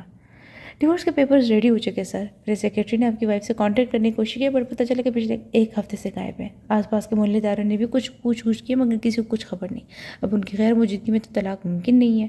اس کا وکیل ان کے سامنے کھڑا دھیمی آواز میں اسے اطلاع دے رہا تھا. وہ کل شام میں شارجہ سے واپس آیا تھا اور آج وکیل کو طلب کر لیا تھا اور اب اس کے منہ سے ہونے والے انکشاف نے ایک پل کو شہباز حسن کو ساکت کر دیا تھا. تو وہ جا چکی تھی. اسے رانجھا بننے کا بہانہ دے گئی تھی. شاہ نے اس اپنے ہاتھ سے جانے کا اشارہ کیا. خود صوفے کی پشت پر سر ٹکا دیا. تو یعنی آخر ان کی محبت کا نتیجہ جدائی نکلا تھا اور یہ جدائی تو اس نے خود چنی تھی اپنے ہاتھوں سے. سب جانتے بوجھتے بھی اسے اس پری بے کو خود سے دور کر دیا تھا. جانتا تھا کہ بے قصور ہے. جانتا وہ اسی رات گیا تھا جب اسے روتی بلکتی زبان کو گھر سے باہر نکال کیا تھا. اندر آنے پر زرخان اسے روتا ہوا ملا تو اسے لبوں سے کچھ نہیں کہا تھا مگر اس کی شہد رنگ آنکھوں میں پھیلی سراسیمگی اسے بتا گئی تھی اس کا بیٹا زمل کو اسے دور کرنے کے لیے کس حد تک جانے والا تھا. اپنے وقتی غصے اور رگوں میں امڑتے شک کے طوفان کے باعث اسے گھر سے نکالتا چکا تھا مگر طلاق دینے کے فیصلہ اسے شک کی وجہ سے نہیں کیا تھا نہ ہی زرخان کی پسندیدگی کی وجہ سے اسے چھوڑا تھا. وہ زمل کی خاطر زمل کو چھوڑنے کا فیصلہ کر چکا تھا. اس کا جوان ہوتا بیٹا اس عورت کے خلاف تھا جو اس کے دل کی ملکت تھی. اس زرخان کی نفرت میں زمل کو جھلسانا نہیں چاہتا تھا. زرخان کے کسی غلط مقصد سے بچانے کے لیے شاہ نے اسے جدائی کا فیصلہ کر لیا تھا. اسے اپنی محبت سے بڑھ کے زمل کی عزت عزیزی جو زرخان کی نفرت کے باعث عباسی ہاؤس میں محفوظ نہیں تھی. اسے ایک صحیح فیصلہ غلط وقت پر کیا. تو وہ نہیں جانتا تھا کہ زرخان اپنے کیا پر شرمندہ ہے. وہ نہیں جانتا تھا کہ زرخان اسے موم کہہ چکا ہے. اگر جان لیتا تو یقین اپنی زندگی کو خود سے دور نہ کرتا. مجھے اب ڈر نہیں لگتا کسی کے دور جانے سے، تعلق ٹوٹ جانے سے، کسی کے مان جانے سے، کسی کے روٹھ جانے سے. مجھے اب ڈر نہیں لگتا کسی کو آزمانے سے، کسی کے آزمانے سے، کسی کو یاد رکھنے سے، کسی کو بھول جانے سے. مجھے اب ڈر نہیں لگتا کسی کو چھوڑ دینے سے، کسی کے چھوڑ جانے سے، نہ شمع کو جلانے سے، نہ شمع کو بجھانے سے. مجھے اب ڈر نہیں لگتا اکیلے مسکرانے سے، کبھی آنسو بہانے سے، نہ اس سارے زمانے سے، حقیقت سے فسانے سے. مجھے اب ڈر نہیں لگتا کسی کی نارسائی سے، کسی کی پرسائی سے، کسی کی بے وفائی سے، کسی دکھ انتہائی سے. مجھے اب ڈر نہیں لگتا نہ تو اس پار رہنے سے، نہ تو اس پار رہنے سے، نہ اپنی زندگانی سے، نہ ایک دن موت آنے سے. مجھے اب ڈر نہیں لگتا. 12 سالہ محرم کا ہاتھ تھامے اس چھوٹے سے پارک میں چہل قدمی کری تھی سلمیٰ جہاں کو اس کا ساتھ چھوڑے 8 سال ہونے کو تھے. لاہور کی حدود چھوڑ دینے کے بعد وہ محرم اور سلمیٰ جہاں کو لیے سرگودال چکی تھی. یہاں اس کے کالج کے زمانے کی ایک دوست رہا کرتی تھی. دوست کی تو شادی ہو چکی تھی مگر اس کی بوڑھی ماں اور اس کے چھوٹے بھائی نے چند دن انہیں اپنے گھر میں پناہ دے دی تھی. تھوڑے ہی دنوں میں اسے اچھے اسکول میں جاب بھی مل چکی تھی اور ان کی شہادت پر گورنمنٹ کی طرف سے ملی ہوئی رقم زمل نے محرم کے مستقبل کے لیے بینک میں جمع کروا دی تھی. وقت دھیرے دھیرے گزرنے لگا مگر زمل کے لیے تو وقت کی رفتار جیسے تھم سی گئی تھی. ہر رات وہ شخص اس کی آنکھوں میں آنسو بن کر اترتا تھا. راتیں کاٹنے سے نہ کٹتی تھی مگر وہ محرم کی خاطر جی رہی تھی. اسے جی نہیں تھا. شہباز حسن کے ساتھ گزرے حسین لمحات ہی اس کی کل متاع تھے. وقت گزرنا شاید اس کے لیے بھی مشکل ہو رہا تھا کہ وہ حسین بھی تھے اور جوان بھی. جانے کب اور کیسے وہ اسکول کے سرکل نظروں میں خاص ہو گئی تھی. دن بدن سر کی مہربانی میں اضافہ ہونے لگا تو مجبوراً زمل کو اسکول چھوڑنا پڑا مگر بعد میں اسے اندازہ ہوا تھا کہ صرف اسکول چھوڑنے کافی نہیں ہے کیونکہ لاہور کے کچھ مرد در در کی خاک جاتے ہیں یقیناً اسے ڈھونڈ رہے تھے. مرد کے بغیر ایک عورت کے لیے دنیا میں زندگی کے دن پورے کرنا کس قدر کٹھن ہے یہ کوئی زمل فاطمہ سے پوچھ لیتا. وہ زرخان کے آدمی تھے جو اس کی تلاش میں وہاں تک پہنچے تھے. گھر تو پہلے ہی کرایہ کا تھا. زمین نے اپنا چھوٹا موٹا سامان سمیٹا تھا اور 5 سالہ محرم کو لے کر لاہور سے تھوڑی دور گوجرانوالہ آ گئی تھی. وہاں بھی چند دن ٹھوکریں کھانے کے بعد ایک کمرے کا چھوٹا سا مکان کرایہ پر مل چکا تھا.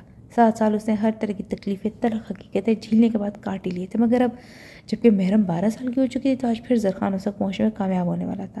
جانتی تھی کہ اب دی گئی زبان کے مطابق زرخان کے سامنے آ کر معافی مانگ لینے پر اسے زرخان کو معاف کرنا پڑے گا. اسے آج پھر سے نقل مکانی کرنے کا فیصلہ کری تھی. آج پھر سے ایک نئی جگہ نئے شہر جانا تھا. بس آئی تو وہ پارک سے نکل کر محرم کو بس میں آ بیٹھی. اسے گوجرانوالہ سے بھی دور ہونا تھا. اب کی بار وہ زیادہ دور نہیں گئی تھی. اس بار زمل نے قصور کا رخ کیا تھا. قصور میں بھی وہ گھر تبدیل کر رہی تھی. زندگی کی اس بھاگم دوڑ میں شہباز کی جدائی کب زہر بن کر اس کے وجود میں سرایت کر گئی اسے پتہ بھی نہیں چلا. محرم بڑی ہو چکی تھی. اتنی نادان بھی نہیں تھی جتنی زمل اسے سمجھتی تھی. وہ زمل کو جسمانی طور پر کمزور ہوتا دیکھ رہی تھی اور دن بدن اسے ہاسپٹل چلنے کی کہتی. انہی دن میں اس کو میٹرک کا شاندار رزلٹ آ گیا تو اس نے اپنے اسکول میں ٹاپ کیا تھا. اس دن محرم بے حد خوشی. یقینی طور پر زمل بھی اس کی خوشی میں خوش تھی. محرم اسکول میں منعقد اینول فنکشن اٹینڈ کرنے کے لیے جب پیچھے اس کے سر پر شدید درد کی لہر اٹھی تھی. اس حقیقتاً زمل کو موت سر پر کھڑی نظر آئی تھی. اسے یوں محسوس ہو رہا تھا جیسے آنکھوں کی رگیں پھٹ جائیں گی. ہوش کھونے سے پہلے جو آخری خیال اس کے ذہن میں آیا تھا وہ محرم کا ہی تھا. اگر اسے کچھ ہو گیا تو محرم کا کیا ہوگا؟ اور پھر اللہ نے جیسے اس کی مشکل آسان کر دی. 16 سال بعد زرخان علی عباسی اس کے سامنے تھا، نادم، بے حد شرمندہ، روتا ہوا اسے معافی مانگ رہا تھا. محرم کی طرف سے ان کی فکر دور ہو گئی تھی، سب کچھ ٹھیک ہو گیا تھا. محرم بھی زرخان کے ساتھ ایڈجسٹ ہو چکی تھی، مگر اس کی سانسیں چل رہی تھی. ہاسپٹل کے بیڈ پر لیٹے لیٹے اکثر وہ سوچا کرتی تھی کہ کیوں، کس یہ کون سی آس پر دھڑک رہا تھا دل، اب باقی کیا تھا بھلا. تبھی چپکے سے دل اس کے کار میں سرگوشی کر دیا کرتا تھا. شہباز حسن. ایک بار، فقط ایک نظر، بس چند لمحوں کے لیے، اور دل کی سرگوشی سن کر جمل پھیکی ہنسی. آنکھوں سے آنسو ٹوٹنے لگے اور آج وہ دن آ گیا. چند گھنٹوں پہلے اس کے پاس اس کے قریبی تو تھا، تو اب کہاں تھا؟ کیا وہ مر چکی تھی؟ جمل نے بھاری آنکھیں کھولنے کی ناکام کوشش کی. لبوں نے شہباز حسن کو پکارا تھا. میں یہی ہوں فاطمہ، اس کا ہاتھ کو بھاری آواز میں بولا تھا. جمل نے بمشکل اپنی آنکھیں کھولی. حسن. اس کے سوکھے لبوں نے بے آواز حرکت کی تھی. ڈسا ہے ہجر نے ہم کو، ہماری سانسیں نیلے ہیں. تو تم مجھے چھوڑ کر جانا چاہتی ہو؟ اس نے جمل کو خفگی سے مخاطب کیا، جو اپنی ادکھلی آنکھوں سے اس کی جانب دیکھ رہی تھی، جس کی سیاہ آنکھوں کی پلکیں بھیگی ہوئی تھی. اس کے سوال پر جمل نے آہستگی سے نفی میں سر ہلایا. میں آپ کو کیا چھوڑوں گی سر، آپ نے تو خود ہی مجھے سالوں پہلے چھوڑ چکے ہیں. جمل نے بھیگی آواز میں کہا. وہ رونے نہیں چاہتی تھی، مگر آگے بھر آ رہی تھی. گزرے 17 سالوں میں اس سے بارہا خود سے یہ وعدہ کیا تھا کہ جو کبھی یہ شخص اس کے سامنے آ بھی گیا تو منہ پھیر کر اس کے پاس سے گزر جائے گی. مگر آج جب وہ سامنے آیا تو جمل کی آنکھیں مسلسل شہباز حسن کی طرف دیکھ رہی تھی. میں نے تمہیں طلاق نہیں دی تھی، تم اب بھی میری بیوی ہو، پھر تم کیسے کہہ سکتی ہو کہ میں نے تمہیں چھوڑ دیا؟ اس کے بالوں میں نرمی سے ہاتھ چلاتے ہوئے کہتا. وہ خود کو ڈیفینڈ نہیں کرتا، بلکہ جمل کو احساس دلا رہا تھا کہ شہباز حسن اس کا شوہر ہے. جمل اس کے لہجے کی نرمی پر ہولے سے مسکرائی. اپنی ان باتوں سے میرا مرنا کیوں مشکل کرے حسن؟ اپنے ہاتھ پر ہاتھ رکھے شاہ کے ہاتھ تھامتے ہوئے تکلیف زدہ سے پوچھ رہی تھی. شہباز کا دل خون ہولنے لگا. وہ جو خود پر ضبط کیے بیٹھے تب جیسے ضبط ٹوٹنے کو تھا. جمل کی سبز آنکھیں درد کے باعث رو رو کر سوج چکی تھی. شاہ نے بغور ان آنکھوں میں دیکھا. میں تمہیں مرنے نہیں دوں گا جمل فاطمہ، تمہیں مرنے نہیں دوں گا، سنو تم نے؟ اس کی آنکھوں میں آنکھیں ڈالے وہ سختی سے کہہ رہا تھا.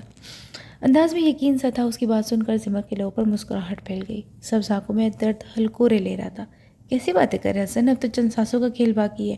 جمل نے بھرائی ہوئی آواز میں کہا. شہباز کی آنکھیں نم ہونے لگی. اسے کیسے بتاتا کہ اب تک جو اس کی سانسیں چل رہی تھی وہ تو وجہ جمل فاطمہ کی چلتی سانسیں تھی، جو فضا میں گھلتی اس کی سانسوں میں بھی اترتی تھی.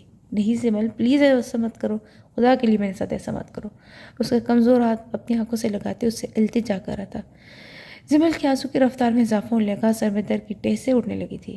یاد کرے حسن، میں نے بھی آپ سے ہی کہا تھا کہ ایسا مت کرے. آپ کو خدا کا واسطہ بھی دیتا، مگر پھر بھی آپ نے مجھے خود سے دور کر دیا. اسے سکنے لگی تھی. آنسو بڑی روانی سے اس کے گال پہ گھو رہے تھے. شہباز کی بھیگتی آنکھیں بھی اپنے محبوب آنکھوں کا ساتھ دے رہی تھی. ہو گئی نا غلطی، ہو گئی خطا، اب کہ مجھے اتنی بڑی سزا ہوگی؟ اس کا چہرہ آنکھوں میں سموئے روتے ہوئے کہہ رہا تھا. ہاں وہ رو رہا تھا. وہ جو جمل فاطمہ کی جدائی پر نہیں رویا تھا، آج اس کے مر جانے کا سوچ کر رو رہا تھا.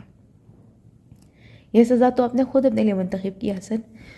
میں نے کتنا کہا تھا آپ سے، کتنا یقین دلایا تھا کہ جی نہیں پاؤں گی آپ کے بنا، مر جاؤں گی، مگر آپ کو تو میری کسی بات کا یقین ہی نہیں تھا. تو پھر اب کیوں تڑپ رہے ہیں آپ؟ بس مجھے سکون سے مر جانے دیں. روتے ہوئے بولتی ہوئے اس کے ہاتھ پہ اپنے گرفت سخت کر چکی تھی. میں سب ٹھیک کر دوں گا فاطمہ، تم پلیز ایسا مت کرو، شاہ نے بےتابی سے کہا. جمل نے ہولے سے نفی میں سر لایا. اب کچھ ٹھیک نہیں ہو سکتا، جمل کہتے ہوئے آہستگی سے مسکرائی دے. ایک پل کو آنکھیں بند کر لی. وہ آنکھیں بند کیے لمبے سانس لیتی. شہباز بے بسی کی تصویر بنائی یک ٹک اس کا چہرہ دیکھ رہا تھا. پتہ ہے حسن، وہ آنکھیں بند کی دھیمی آواز میں گویا ہوئی جیسے آنکھیں کھول کر بولنا دشوار ہو. جب آپ کا پروپوزل آیا تھا نا، بولتے ہوئے رک گئی. ماضی میں کھونے لگی تھے شاید. تب میری امی نے کہا تھا کہ زمین وہ تو تم سے بہت بڑا ہے عمر میں، اگر زندگی کے سفر میں کبھی جو تمہیں تنہا چھوڑ کے تو تمہارا کیا ہوگا؟ اپنی ماں کے الفاظ دہراتے ہوئے پھر سے مسکرائی تھی. شہباز حسن نم آنکھوں میں اس کا چہرہ سمجھ مکمل طور پر اس کی طرف متوجہ تھا. تب میں نے چپکے سے اللہ سے ایک دعا کی تھی، کہہ کر جمل نے اس کی طرف دیکھا. اس کی سبز آنکھیں یوں بے رنگ ہو رہی تھی جیسے رنگوں سے ناواقف ہو. میں نے دعا کی تھی کہ اے میرے اللہ، اگر تو مجھے شاہ کا ساتھ عطا کرے تو اسی صورت میں کرنا کہ جب بھی موت ہمارے درمیان جدائی بن کر آئے تو یہ جدائی اسی صورت میں کرنا کہ جدائی شہباز کے مقدر میں لکھنا. اور آج مجھے پتہ چلا کہ اللہ نے میری دعا قبول کر لی تھی. جدائی آپ کے مقدر میں لکھ دیا اس نے، جمل نے مسکراتے ہوئے کہا. اس کی سب آنکھیں اشک بہا رہی تھی. شہباز کی بھیگی آنکھوں سے آنسو ٹوٹ کر اس کے گال پر بکھرا تھا. تو یعنی فائنلی میں اب راجہ بن ہی جاؤں گا؟ وہ اپنی حد سے زیادہ بھاری اٹھتی آواز پر بمشکل قابو پاتے ہوئے آہستگی سے بولا. آج اس کا انداز پر مزاح نہیں تھا، آج آواز میں درد تھا.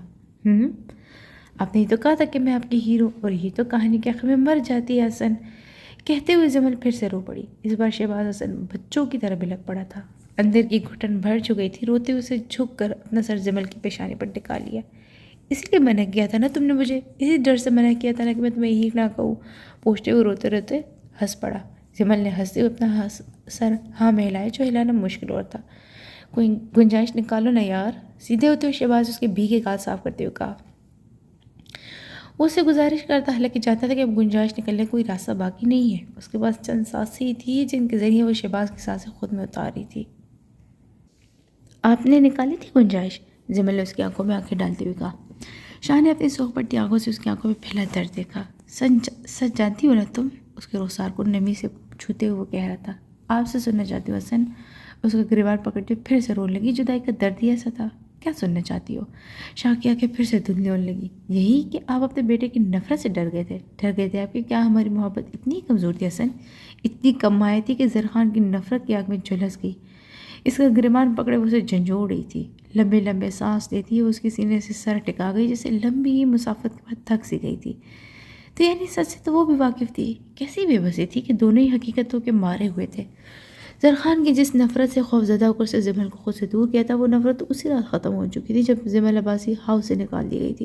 محبت کمزور تھی تو تم خود کو یوں روک نہ لگا لیتی، محبت کمزور ہوتی تو آج میرے پہلو میں کوئی اور عورت ہوتی۔ ہماری محبت سچی ہے فاطمہ، میں کمزور ہوں، کمزور تمہارا انتخاب ہے۔ شہباز کے لب بہت آہستگی سے اس کے بالوں پر حرکت کر رہے تھے، آنکھوں میں ہنوز پانی تھا۔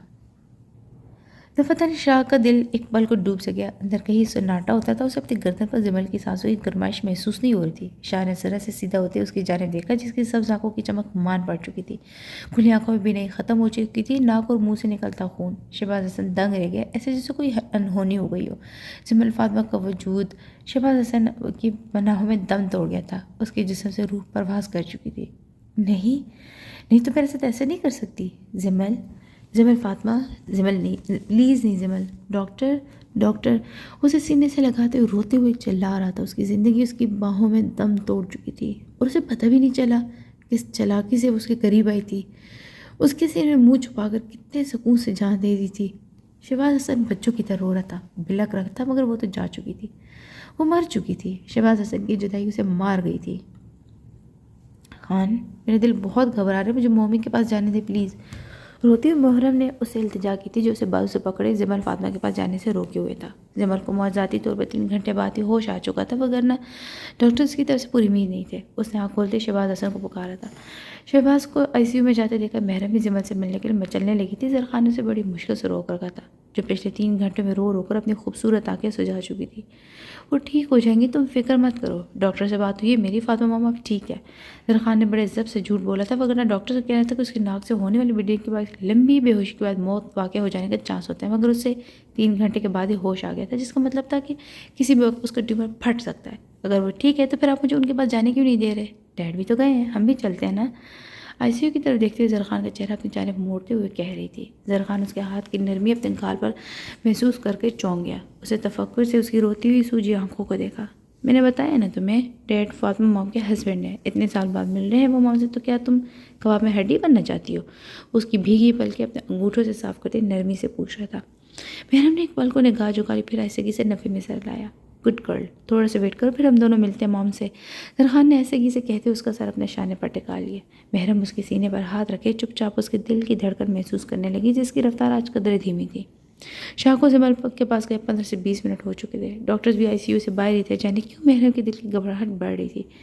اس کا دل اچانک ہی معمول کی رفتار سے ہٹ کر دھڑکا تھا۔ زرخان کی شرٹ اپنی مٹھیوں میں دبوچوں سے زرخان کے شانے سے سر اٹھائے۔ خان، میرا دل، محرم نے وحشت زر سے ہو کر زرخان کو جھنجھوڑ ڈالا۔ زرخان نے تفکر سے ICU کے بند دروازے کی طرف دیکھتے ہوئے اسے اپنے سینے سے لگا لیا۔ محرم کے دل کی دھک دھک وہ اپنے سینے پر محسوس کر سکتا تھا۔ تب بھی شہباز حسن کے بلند آواز پر زرخان ICU کی جانب بھاگا تھا۔ ڈاکٹرز بڑی سرعت سے زمل کے دل کی دھڑکن محسوس کرنے کی کوشش کرتے، جو ساکن تھی۔ شہباز زمل کا ہاتھ تھامے کھڑا رو رہا تھا، زمل کو پکارا تھا، مگر اس کو بے وجود جان بھلا اس کی پکار کا جواب کیسے دیتا، جبکہ زرخان کا بازو دبوچے کھڑی محرم کی سانس رک سی گئی تھی۔ ڈاکٹر زمل فاطمہ کا بے جان چہرہ ڈھانپ رہے تھے۔ زرخان نے اپنے ڈوبتے دل کو سنبھالتے ہوئے محرم کی جانب دیکھا، جو بس گرنے کو تھی۔ جہنم تم اس کے بے جان ہوتے وجود کو بازو سے تھامتے ہوئے بولتے ہوئے سمجھ نہیں پا رہے تھے کہ اس سے کیسے حوصلہ دے، اسے کیسے تسلی دے۔ محرم نے بے یقین سے زرخان کی طرف دیکھا۔ خان جی یہ کیا ہو رہا ہے؟ خان میری ممی، خان ڈیڈ کیوں رو رہے ہیں؟ آپ تو کہہ رہے تھے کہ میری ممی ٹھیک ہے، بولے نا کیا ہوا ہے میری موم کو؟ چہرہ کیوں چھپا رہے ڈاکٹرز؟ ہٹائے اسے بری طرح جھنجھوڑ کر کہتی۔ آخر میں وہ زمل کے چہرے سے سفید چادر ہٹانے کو اس کے بیڈ کی طرف بڑھی تھی۔ زرخان نے سر سے ہاتھ بڑھا کر اسے اپنی جانب کھینچا۔ ادھر دیکھو میری طرف، ہمت سے کام لو۔ اس کی گردن نفی میلی تھی، وہ بہت تکلیف میں تھی۔ اللہ نے ان کے لیے بہت بہتر فیصلے کیا، اب کچھ نہیں ہو سکتا۔ محرم فاطمہ موم از نو مور۔ اس کا چہرہ اپنے ہاتھوں کے پیالے بھرتے ہوئے مضبوط لہجے میں کہہ رہا تھا۔ وہ خود کمزور پڑ کر اسے بکھرنے نہیں دینا چاہتا تھا، جو پھٹی پھٹی آنکھوں سے اس جانب دیکھتی مسلسل لبی میں سر ہلا رہی تھی۔ آنسو بہت تیزی سے گالوں پر لڑک آئے تھے، مگر اسے کچھ ہوش نہیں تھا۔ زرخان اسے بازو سے پکڑے باہر لے آئے، جو اس کی گرفت پہ بری طرح میں چلنے لگی۔ زبل فاطمہ کے بیڈ کے پاس ٹھنڈی فرش پہ بیٹھا شہباز حسن اسے آگے کھولنے کے لیے منع رہا تھا۔ محرم حوصلہ کرو یار، اسے ٹوٹتے بگڑتے دیکھا زرخان نے نرمی سے کہا، ورنہ دل تو اس کا بھی پھٹ رہا تھا۔ وہاں باپ تڑپ رہا تھا تو یہ دھڑکن بسی بیوی بلک رہی تھی۔ نہیں خان ایسے مت کہ میری ممی، نہیں خان میری ممی نہیں مر سکتی، ایسے کیسے خان؟ ابھی تو صبح تک بالکل ٹھیک تھی، قسم سے میں خود ملی تھی اپنی ممی سے، باتیں بھی کی تھی۔ میں سچ کہہ رہا ہوں، میری یقین کریں میری ممی نہیں مر سکتی۔ خان آپ ڈاکٹر سے کہے کہ وہ ایک دفعہ پھر سے چیک کر لے۔ خان پلیز۔ اس کی شرٹ کا کالر مٹھیوں میں دبوچے وہ روتے ہوئے چلا رہی تھی۔ اس کے آنسو حلق میں کہیں اٹک رہے تھے۔ اسے روتے روتے دیکھ کر زرخان کا دل تڑپ رہا تھا۔ زرخان نے بنا کچھ کہے اسے اپنی باہوں میں بھرنا چاہا، مگر وہ تڑپ کر اس سے دور ہوئی۔ نہیں خان یوں مت کرے، میری ممی کو ٹھیک کرے پلیز پلیز خان، میں نہیں رہ سکتی ان کے بغیر۔ خان میں مر جاؤں گی، چیختے چلاتے بری طرح روتے ہوئے اسے التجا کر رہی تھی۔ زرخان بت بنا کھڑا تھا، پھر سے وہ شرمندگی پچھتاوا اس پر حاوی ہو رہا تھا، جس کے ساتھ وہ محرم سے ملنے سے پہلے جیتا آ رہا تھا۔ زمل فاطمہ کی موت کا ذمہ دار اسے اپنا آپ لگ رہا تھا۔ محرم کی آنکھوں کے آنسو کی وجہ بھی وہی تھا۔ اس کا باپ جو فاطمہ کی لاش کے پاس بیٹھا نیم پاگل ہو رہا تھا، تو ان کی حالت کے ذمہ دار بھی وہی تو تھا۔ زرخان کی آنکھیں بھیگ نہیں رہی تھی، آج آنسو آنکھوں میں نہیں تھے، آج آنسو دل پر گرتے ہوئے دل کو چیر رہے تھے۔ وہ بھی رونا چاہتا تھا، چلانا چاہتا تھا، فاطمہ کی موت پر دکھ کا اظہار کرنا چاہتا تھا، مگر آگے پتھر ہو رہی تھی، آواز جیسے منجمد سے ہو رہے تھے۔ خان ڈیڈ سے کہے نا، ڈیڈ سے کہہ دے کہ میری ممی کی جگہ وہ زیادہ دیر سو ہی نہیں سکتی۔ سچ کہہ رہی ہوں، میری ممی کو تو نیند نہیں آتی، راتوں کو جاگا کرتی تھی، اب کیسے سو سکتی ہیں؟ وہ اسے یقین دلانے کی کوشش کرتی، پاگل لگ رہی تھی، جیسے خود ہی اپنی بات کا یقین نہ ہو۔ اسے چپ کھڑے دیکھ کر محرم بلکتے ہوئی چلائی تھی، وہ مر چکی ہے محرم، کبھی نہیں جاگے گی، سنا تم نے؟ مر چکی ہیں وہ۔ اسے بازو سے دبوچے اس کی آنکھوں میں دیکھتے ہوئے چلایا تھا۔ محرم نے پھٹی پھٹی آنکھوں سے اس کے سرخ چہرے کی طرف دیکھا۔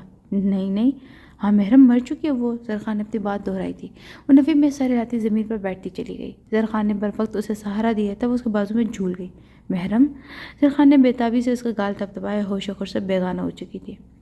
وہ سب ابھی تھوڑی دیر پہلے ہی زمل فاطمہ کو لحد میں اتار کر آئے تھے۔ اس کی قبر کے دائیں جانب کافی جگہ بنائی خالی تھی۔ فاطمہ کی قبر کے ساتھ ایک اور قبر کھدواؤ تو بخش، شہباز حسن نے سنجیدگی سے کہا۔ بہت زیادہ رونے کے بعد اس کی آواز بہت بھاری ہو رہی تھی۔ اس کے پاس ہاتھ باندھے کھڑا داد بخش اس کے اس حکم پر پریشان زدہ سے زرخان کی طرف دیکھنے لگا، جو خود بھی شاہ کی بات پر چونک گیا تھا۔ مر نہیں رہا میں بھی، موت ابھی نہیں آئے گی مجھے، مگر جب بھی آئے گی نا، میں فاطمہ کے ساتھ والی قبر میں اترنا چاہوں گا۔ قبر کھدوا کے اس میں روڑی بھروا دینا، تختی پر منتظر حسن عباسی لکھوا دینا۔ بخش کو حیران ہوتا دیکھ کر شاہ نے بھرپور سنجیدگی سے کہا تھا۔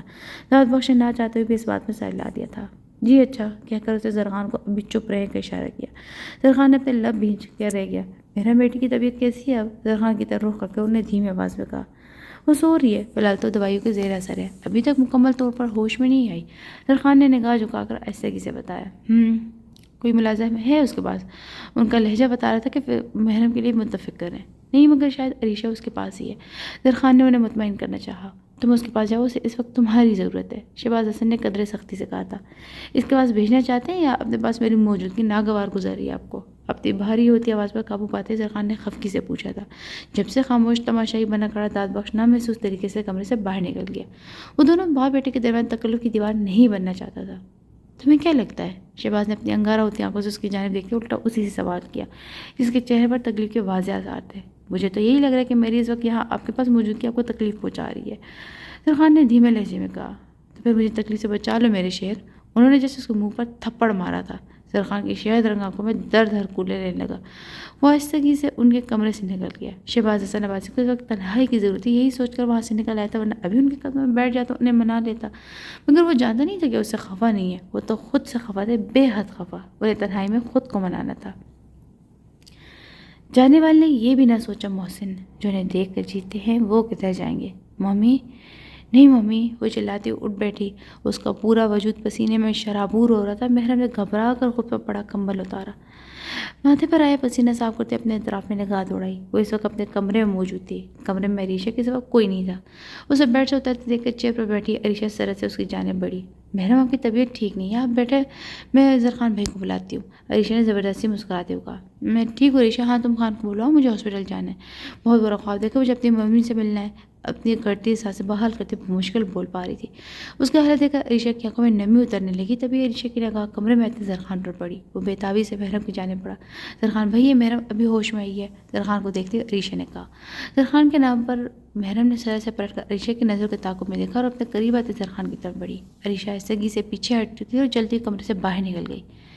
خان، اسے پکارتے ہولے سے سیس کیے۔ شانے پر بکھرے سنہرے بل دوپٹے سے آری اس کا نازک بدن ہولے ہولے کانپ رہا تھا۔ زرخان کا دل کٹ کر رہ چکا تھا۔ اسے نرمی سے اس کی پیشانی چوم لی۔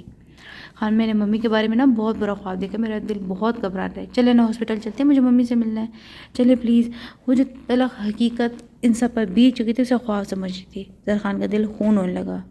زرخان نے بے بسی سے اس کا چہرہ ہاتھوں کے پیالے میں بھرا۔ خان پلیز چلے نا، محرم نے کہتے اس کا بازو ہلایا۔ وہ رو رہی تھی اور شاید وہ خود بھی نہیں جانتی تھی کہ وہ رو رہی ہے۔ زرخان بے بس ہونے لگا۔ چلو، آہستگی سے کہتے ہوئے زرخان نے اسے اپنے احسار میں لیجا، کمرے کے دروازے کی طرف بڑھا۔ محرم نے ایک پل کو بھی یقین سے اس کی طرف دیکھا، جیسے خود بھی جانتی ہے کہ خواب نہیں کہتے، جسے بھاگ گئی تھی، مگر زرخان اس کی طرف بنا دیکھ اسے اپنے احسار میں لیے چل رہا تھا۔ محرم بے جان ہوتی ٹانگوں سے اس کے ساتھ چل رہی تھی۔ آنسو متواتر آنکھوں سے نکلتے زرخان کی شرٹ کو بھگو رہے تھے۔ کب وہ گاڑی میں بیٹھی، کب گاڑی قبرستان کے گیٹ پر رکی، اسے کچھ نہیں پتہ چلا۔ اس بار ان دونوں کے ساتھ 6 گارڈز موجود تھے جنہیں داد بخش نے زرخان کے گھر سے باہر نکل جانے کی صورت میں اس کے ساتھ رہنے کا آرڈر دے رکھا تھا۔ گاڑی سے باہر نکلتے ہوئے محرم نے سوجن کے باعث اپنے بھاری ہوتے پپوٹے کھول کر قبرستان کا گیٹ دیکھا۔ اس کے لبوں سے بے ساختہ سسکی نکلی تھی۔ محرم نے آنکھیں سکیٹ کر آسمان سے جھٹتی سے آئی دیکھی، دور کہیں فجر کی اذانیں ہو رہی تھی۔ اسے کل صبح کا منظر یاد آیا تھا۔ شہباز حسن عباسی کی واپسی پر کتنی خوشی تھی وہ کل، اور آج جمال فاطمہ کی جدائی کی صورت میں صبح کیسا اندھیرا لانے والا تھا۔ بے لگتی ہوئی محرم نے زرخان کے کندھے پر سر ٹکا دیا۔ اس کے اشاروں کے گرد اپنے بازو پھیلاتے زرخان نے اسے اپنے ساتھ لیے قبرستان کا گیٹ پار کیا۔ اس کی سیڑھی میں منہ چھپائے سے سکتی اس کے ساتھ ساتھ چل رہی تھی۔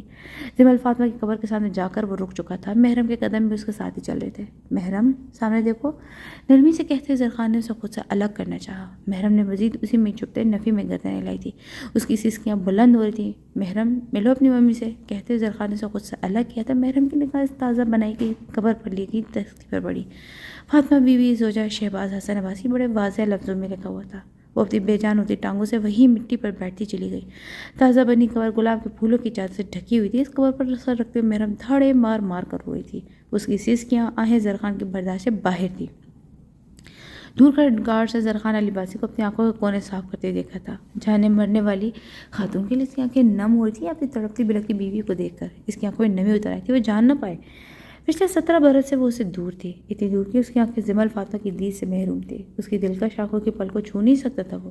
اس کے گلابی لبوں کی مسکراہٹ سے محروم تھا۔ اس کی کھنکھناتی آواز سے سماعت محروم رہی تھی، مگر اس سب کے باوجود ایک حسین احساس کے فضا میں اس کی سانسیں رچیں۔ ایک پر امید تھا کہ کبھی نہ کبھی تو لبوں کی مسکراہٹ دیکھا تھا، ایک خوشنما تصور جس میں وہ جمال فاطمہ کی پلکوں کو چھوا کرتا تھا، ایک رنگین خواب جس میں ملن کی تعبیر تھی۔ شہباز حسن کا دل جمال فاطمہ کے بے جان چہرے کا تصور کر کے لایا تھا۔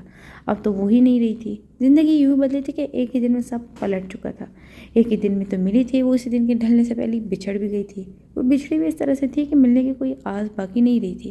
شہباز حسن اپنے ویل فرنش روم میں چت نم لیٹا نم آنکھوں سے چھت کو گھور رہا تھا۔ جمال فاطمہ کو دنیا سے گئے پورے 3 دن ہو چکے تھے۔ کوئی شہباز حسن سے پوچھا تو وہ گزرے 3 دنوں کے ایک ایک گھنٹے، منٹ اور سیکنڈ تک کا حساب دے دیتا۔ کتنا اذیت ناک تھا نا یہ ادارہ کہ وہ خود تو زمین سے اوپر لیٹا تھا اور اس کی محبت پچھلے 3 روز سے زمین سے نیچے مٹی میں دفن تھی۔ شاہ کی آنکھوں سے نکلتے آنسو اس کی کمپٹیوں میں جذب ہوئے تھے۔ میرے مرنے سے پہلے واپس آ جائے گا حسن، جمال فاطمہ کی 17 سال پہلے کی بھیگی بھیگی سی التجا۔ مرنے سے پہلے ہی تو واپس آ گیا تھا جمال، پھر کیوں؟ چھت کی طرف دیکھتے بھیگے لہجے میں بڑبڑایا تھا۔ شہباز حسن کی آنکھوں میں درد پھیلا تھا۔ غلط کر رہے آپ، رک جائیں پلیز ورنہ بہت پچھتائیں گے آپ۔ ایک اور گزارش۔ ہاں پچھتا رہا ہوں، پچھلے 17 برس سے صرف پچھتا ہی تو رہا ہوں، اور اب تو دیکھو جمال، مجھے دیکھو آ کر آج حسن پچھتانے کی حد سے آگے نکل چکا ہے۔ یہ پچھتاوے ناگ بن کر ڈس رہے ہیں مجھے، مگر ان کے زہر سے نہیں مر رہا میں، جانے کیوں اب تک زندہ ہوں میں۔ وہ مسلسل بڑبڑا رہا تھا۔ تنہائی میں کوئی موجود نہیں تھا اس کے پاس، مگر وہ بڑبڑا رہا تھا، شاید وہ رانجھا بن رہا تھا۔ ہاں اسے اب رانجھا ہی بنا تھا آج، پھر نیند اس کی آنکھوں سے بہت دور تھی۔ ہجر کی رات گزرتی ہی نہیں، پکی آنکھ لگی ہو جیسے۔ سنو، یوں چپ سے نہ رہا کرو، یوں جو خاموش سے ہو جاتے ہو دل کو وہم سا ہو جاتا ہے کہ کہیں خفا تو نہیں ہو، کہیں اداس تو نہیں ہو۔ تم بولتے اچھے لگتے ہو، تم لڑتے اچھے لگتے ہو، کبھی شرارت سے تو کبھی غصے سے، تم ہنستے اچھے لگتے ہو، کوئی شکوہ ہو کوئی شکایت ہو ہم سے کہا کرو، پر یوں چپ نہ رہا کرو۔ چھت کو خاموشی سے گھورتی محرم کو دیکھتے اس نے دھیمے لہجے میں نظم پڑی۔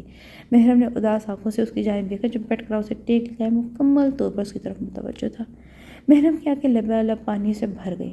زرخان کے لیے آنکھوں میں نمی برداشت کرنا حقیقتاً اذیت ناک تھا۔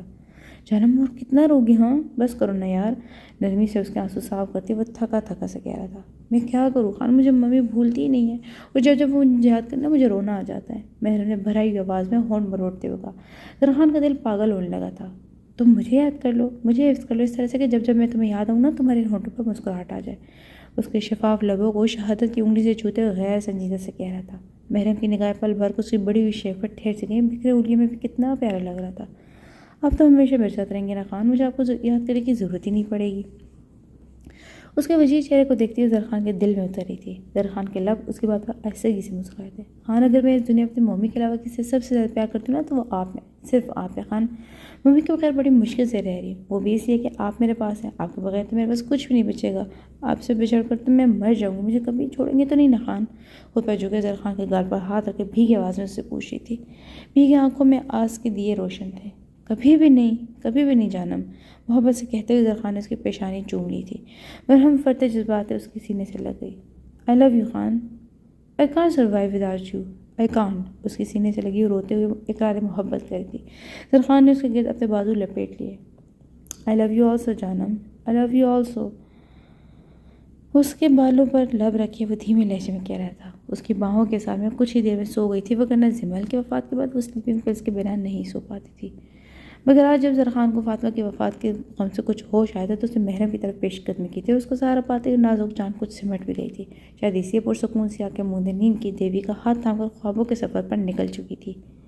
اپنے بازو پر رکھا اس کا سر زرخان کے آہستگی سے تکیے پر منتقل کیا تھا، جھک کر اس کے گلابی رخسار پر اپنے لب رکھے۔ محرم سے دوری اس کے لیے سہانی روح تھی، وہ سوچ چکا تھا اسے کبھی اس حقیقت کے بارے میں نہیں بتائے گا جس کے بعد زمل، فاطمہ، شہباز حسن دور ہوئے تھے۔ کب تک میری موجودگی آپ کی اذیت کا باعث بنی رہے گی ڈیڈ؟ میں مر جاتا ہوں پھر میں بھی۔ وہ ہنوز پچھلے ایک ہفتے سے اپنے کمرے بند ہے۔ زرخان اس کی بے رخی پر تڑپ کر رہ چکا تھا، اس سے آج پھر سے ان کے مقابل آ کھڑا ہوا۔ شہباز حسن اس کی بات پر تڑپ اٹھے تھے۔ کیسی باتیں کرو یار، تمہیں اسی لیے تھوڑی نا جوان کیا تھا کہ تم یوں مرنے کی باتیں کر کے باپ کا دل جلاؤ۔ اسے خفگی سے دیکھتے ہوئے وہ پس مردہ آواز سے بولے۔ وہ محض ایک ہفتے میں بوڑھے لگنے لگے تھے۔ زرخان کی آنکھوں میں شرمندگی سی تھی۔ وہ ان کی چیئر کے پاس قالین پر پنجوں کے بل بیٹھ گیا۔ میں نے وہ جو کچھ بھی آپ نے دیکھا وہ سب میرے پلان میں شامل نہیں تھا ڈیڈ، میں جانتا ہوں میری غلطی تھی، میں غلط تھا، مانتا ہوں، اعتراف کرتا ہوں کہ میں فاطمہ ماما سے نفرت کرتا تھا، انہیں آپ کی زندگی سے نکالنا چاہتا تھا، مگر جو آپ نے دیکھا وہ جو سمجھا وہ میں نہیں چاہتا تھا۔ ان کے اداس چہرے کی طرف دیکھ کر شرمندگی سے کہہ رہا تھا۔ شاہ لب سے چپ چاپ اس کے ہلتے لب دیکھ رہا تھا۔ ڈیڈ وہ فاطمہ مام کی پکس بنانے والا آئیڈیا بھی میرا نہیں تھا، بلیو می۔ پتہ نہیں مجھے کیا ہو گیا تھا، میں کیوں اتنا ڈر گیا تھا کہ روہیل کی باتوں میں آ گیا، بٹ بلیو می ڈیڈ، میں این ٹائم پر اپنا ارادہ بدل چکا تھا۔ میں نے روہیل کو بھیج دیا تھا، مگر ایپل جوس میں وہ وائن تو پی چکی تھی فاطمہ مام، اسی لیے انہیں مجھ میں آپ نظر آ رہے تھے۔ یقین کریں وہ مجھ میں آپ کو ڈھونڈ رہی تھی، وہ میرے ساتھ کچھ بھی چیپ نہیں کر رہی تھی۔ میرا گناہ صرف اتنا ہے کہ میں نے آپ کی غلط فہمی دور نہیں کی۔ پلیز ڈیڈ مجھے معاف کر دے پلیز۔ ان کی گود میں سر رکھ کر بھیگی آواز میں ان سے التجا کر رہا تھا۔ شاہ کی آنکھوں میں ویرانی پھیل گئی۔ یہ سب دوران کا کیا فائدہ ہے لی، وہ تو نکل گئی تھی نا میری زندگی سے، تمہاری نفرت سے خوفزدہ ہو کر دیا تھا میں نے اسے خود سے دور، مگر وہ تو اس دنیا سے چلی گئی یار۔ اگر مجھے پتا ہوتا نا کہ وہ میرے بغیر موت کو اپنا لے گی تو اسے کبھی نہ چھوڑتا۔ تمہاری نفرت اور میری بے رخی دونوں نے اس کی جان لے لی۔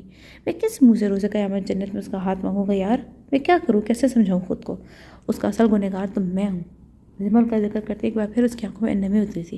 زرخان بھی انہیں تڑپتا دیکھ کر اذیت سے دو چار ہو گیا تھا، جبکہ شہباز حسن کے کمرے کے دروازے میں کھڑی محرم ان دونوں کی باتیں سن کر اپنی جگہ ساکت رہ چکی تھی۔ سہرت سے وہاں سے پلٹی تھی، سب کچھ سن کر بے یقین سی تھی، اسے یقین نہیں آتا جو شخص اس کے دل کی اس قدر قریب تک دھڑکن اس کا نام تھی، اور وہی شخص اس کی ماں جیسی پھوپھو کی تمام تر تکلیفوں کا ذمہ دار تھا۔ محرم کی آنکھوں کے سامنے دھن سی پھیل رہی تھی، مگر وہ بنا رکے چلی جا رہی تھی۔ اس کا رخ داد بخش کے کمرے کی طرف تھا، بنا دروازہ نوک کے اندر چلی گئی تھی۔ بخش کہاں ہو تم؟ اسے پکارتے کمرے کے اندر داخل ہوئی تھی۔ عریشہ بیڈ پر نیند دراز تھی، جبکہ داد بخش اندر کہیں نہیں تھا۔ اسے آتے دیکھ کر عریشہ کھڑی ہو کر بیٹھ گئی۔ داد بخش کہاں ہے؟ محرم نے سنجیدگی سے پوچھا۔ اس کی سبز آنکھ پر پہلی گہری ڈالی عریشہ کچھ پریشان کر گئی۔ وہ باہر ہی کہیں ہوں گے، عریشہ نے آہستگی سے کہا۔ محرم سرحد سے پلٹی تھی، پلٹنے پر بخش سامنے سے آتا دکھائی دیا تو محرم اپنی جگہ کھڑی رہی۔ کب سے خان کے ساتھ ہو؟ اس کے قریب آتے ہی محرم نے اسے پوچھا۔ داد بخش کو اس کے چہرے پر چھائی سختی نے چونکا دیا۔ تقریباً 18 سال سے، داد بخش نے دھیمی آواز میں جواب دیا۔ اس کے لیے محرم کے ہر سوال کا جواب دینا لازم تھا۔ تو بتاؤ پھر، 17 سال پہلے میری ممی اور ڈیڈ کیوں جدا ہوئے تھے؟ کیا کیا تھا خان نے میری ممی کے ساتھ؟ بھیگی آنکھوں کو پیچھے پہنا جبکہ وہ درشتگی سے پوچھی۔ داد بخش کو شدت سے کسی گڑبڑ کا احساس ہوا۔ آپ سے کس نے کہا کہ سائی نے کچھ کہا ہے؟ داد بخش پہلی بار سوال کے بدلے سوال کر رہا تھا۔ مجھے میرے سوال کا جواب دے رہے ہو یا نہیں؟ محرم نے بھرائی ہوئی آواز میں پوچھا۔ غصے سے اس کی آواز کانپ رہی تھی۔ داد بخش حقیقتاً پریشان ہو چکا تھا۔ عریشہ بھی کچھ حیران پریشان سے بخش کی جانب دیکھ رہی تھی۔ موسد خواہ بھی مگر اس دوران میں اب تک گوٹ گیا ہوا تھا۔ میں حباسی ہاؤس میں موجود نہیں تھا۔ داد بخش نے جھوٹ نہیں بولا تھا مگر سچ یہ تھا کہ وہ حقیقت سے پھر بھی واقف تھا۔ تو یعنی تم لا علم ہو؟ محرم نے سیدھا سوال کیا۔ داد بخش کے لیے جھوٹ بولنا مشکل تھا۔ نہیں، علم تو ہے مجھے، اس نے نگاہ جھکا کر جیسے کسی جرم کا اعتراف کیا۔ تو پھر بتاتے کیوں نہیں ہو؟ بتاؤ مجھے سچ کیا ہے، ورنہ میں خود بھی نہیں جانتی کہ میں کیا کروں گی بخش۔ وہ دھیمی آواز میں خرائی تھی۔ اس صورتحال پر عریشہ کے چہرے پر ہوائیاں اڑنے لگی۔ بدآواز اور داد بخش خود بھی ہو گیا۔ محرم کے حکم کی نافرمانی کرنے کا مطلب تھا کہ زرخان علی عباس کی بیوی کی توہین، اور یہ وہ کبھی نہیں کر سکتا تھا۔ نظر فرش پر گاٹے ماضی کے صفحے پلٹنے لگا۔ جیسے جیسے بول رہا تھا ویسے ویسے محرم کے آنسو کی رفتار میں اضافہ ہو رہا تھا۔ عریشہ بھی پوری بات سن کر دکھی ہو چکی تھی۔ محرم کی آنکھوں سے بھل بھل آنسو گر رہے تھے، لیکن بیوی تب صحیح تھے، سمجھدار نہیں تھے۔ اس وقت وہ عمر میں آپ سے بھی چھوٹے تھے۔ داد بخش نے سچائی بتانے کے درمیان پوری کوشش کی تھی کہ محرم زرخان سے بدگمان نہ ہو۔ ان کی ناسمجھی میری ممی کی زندگی برباد کر گئی بخش، اور تم کہتے ہو کہ تمہارے سے چھوٹے تھے؟ روتے ہوئے استہزائیہ ہنسی۔ بیوی میرے یقین کرے سائی بے قصور ہیں۔ داد بخش نے اسے سمجھانے کی کوشش کی۔ محرم نے اس بات میں سر لایا، پھر اس کے پاس سے گزر کر دروازے کی طرف بڑھی۔ یہ تو بتاتی جائیں کہ اس بارے میں آپ کو کس نے بتایا؟ بخش نے جاتی محرم سے پوچھا۔ اسے زرخان کو بھی تو اس بارے میں بتانا تھا۔ پلٹی اور نم آنکھوں سے دونوں میاں بیوی کی طرف دیکھا۔ میں نے خود خان کی ڈیڈ کی باتیں سنی ہیں، آہستگی سے کہہ کر وہ کمرے سے باہر نکل گئی۔ داد بخش نے تشویش سے عریشہ کی طرف دیکھا جس کی آنکھوں میں زمل فاطمہ کے لیے آنسو تھے۔ تم سب اندھے ہو کر بیٹھتے یا بالکل فارغ و دماغ سب کے ساتھ؟ یہاں سے اس گیٹ سے باہر نکلی ہے وہ، اور تم لوگ کہہ رہے ہو کہ تمہیں سے کسی کو پتہ نہیں چلا؟ اگر اتنی مفلوج ہے تو یہاں کیا کر رہے ہو؟ کہیں اور جا کر مفت خوری کرو، یہاں سے نکلو، دفع ہو جاؤ سب کے سب۔ وہ بول نہیں رہا تھا، حقیقتاً دھاڑ رہا تھا جس کے گوشے وہاں کھڑے تمام ملازم تھر تھر کانپ رہے تھے۔ اس کی آخری بات پر سب نے ہاتھ جوڑ لیا۔ آج بہت عرصے بعد اس کا جلال دیکھنے کو ملا تھا، ورنہ جب سے محرم اس گھر میں آئی تھی زرخان علی کا غصہ اور چڑچڑاپن سب ختم ہو چکا تھا۔ ہمیں کچھ نہیں پتا صاحب جی، چھوٹی بیگم ہم میں سے کسی کو کچھ بتائے بغیر نکل گئی۔ میں تو جی شام کو کھانا بنوا رہی تھی خان سمجھ سے، میں سر پر موجود نہ ہوتے ہی کھانا خراب کر دیتا ہے۔ ہم بے قصور ہے جی، آپ یہ دین محمد سے پوچھ لیں، اس کو تو پتہ ہوگا۔ اللہ رکھی نے اپنی صفائی پیش کی مگر اس کو کشادہ پیشانی کی تحویروں میں کوئی کمی نہیں آئی تھی۔ دل تو کہہ رہا ہے کہ ایک ایک کو نوکری سے ہی فارغ کر دوں، لیکن میں فارغ بیکار اور بالکل سست ملازم رکھے ہوئے ہیں آپ نے ڈیڈ۔ ان سب کی لاپرواہی کے ساتھ یہ دیکھنا پڑ رہا ہے مجھے، ورنہ اگر میں اسے اپنے فارم ہاؤس پر رکھا تو آج یہ تکلیف نہ اٹھانی پڑتی مجھے۔ ملازموں پر غسیلی نگاہ ڈالتے ہوئے شہباز حسن عباسی سے مخاطب تھے، جو بے تاثر نگاہوں سے اس کو سرخ چہرہ دیکھ رہے تھے۔ غصے کی شدت سے اس کا منہ لال ہو چکا تھا، برداشت کی حد ختم ہو رہی تھی۔ اس نے انگارہ ہوتی آنکھیں چوکیدار پر ٹکائی جو مظلومیت کی عمارت بنا کھڑا تھا۔ تم یہاں ہو دین محمد؟ اس نے سخت لہجے میں چوکیدار کو پکارا۔ دل ہی دل میں آیت الکرسی پڑھتے اس تک آیا۔ باقی ملازمین کی جان نکلنے لگی۔ تمہارے سامنے نکلی تھی نا وہ، تم نے اپنی آنکھوں سے اسے جاتے ہوئے دیکھا تھا۔ اس کا گریبان سختی سے دبوچے تو بھول چکا تھا کہ مقابل شخص عمر میں سے کئی سال بڑا ہے۔ چوکیدار نے مدد طلب نظروں سے اپنے بڑے صاحب کی طرف دیکھا جو ظرفاسے پر کھڑے زرخان علی عباسی کا گرجنا اور برسا قدر سکون سے دیکھ رہے تھے۔ صاحب معاف کر دے صاحب، میرا کوئی قصور نہیں جی، میں نے تو بیوی سے پوچھا تھا کہ اکیلی کہاں جا رہی ہیں، مگر انہوں نے مجھے ڈانٹ دیا، کہنے لگی کہ آپ سے میری شکایت کر دیں گی۔ گارڈری تب پچھلے باغیچے میں پریکٹس کر رہی تھی جی، ورنہ وہی کچھ پوچھ لیتے۔ اسے گڑگڑاتے ہوئے بار بار بتائی گئی بات ایک بار پھر دہرائی۔ پچھلے 4 گھنٹوں میں یہ بات کئی بار وہاں موجود ہر شخص کو بتا چکا تھا، مگر زرخان کا غصہ کسی صورت کم نہیں ہو رہا تھا۔ ایک سلگتی ہوئی نگاہ چوکیدار پر ڈال کر اس نے ایک جھٹکے سے اسے پرے کیا، دور جا کر ماربل کے چکنے فرش پر گرا تھا۔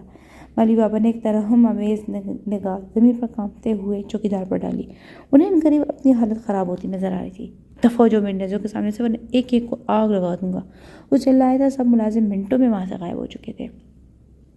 داد بخش جو کافی دیر سے کھڑا اس کا اشتعال دیکھ رہا تھا، فوراً اس کے قریب آیا تھا۔ ہمت سے کام لے سائیں، بی بی زیادہ دور نہیں کی ہوں گی، مل جائیں گے، آپ فکر نہ کریں۔ اس کے مضبوط کندھے پر ہاتھ رکھ کر اس نے اسے حوصلہ دیا تھا۔ 4 گھنٹے بیت چکے ہیں بخش، پورے 4 گھنٹے ایسے کیسے فکر نہ کروں؟ آس پاس کا سارا ایریا چھان چکا ہوں مگر وہ کہیں نہیں ہے۔ میں اسے برداشت نہیں کر سکتا بخش، اسے ڈھونڈو، جلد از جلد ڈھونڈو ورنہ میں پاگل ہو جاؤں گا۔ بے بسی سے کہتا وہ داد بخش کو بہت تھکا ہوا لگ رہا تھا۔ باقی ملازموں کے ساتھ اس کا رویہ جو بھی رہے، مگر داد بخش کے سامنے وہ ایک کھلی کتاب تھا۔ وہ تو اس کو بچپن کا ساتھی ہے، بچپن کا رازدار تھا، اس کی تڑپ تکلیف کو بخوبی سمجھتا تھا۔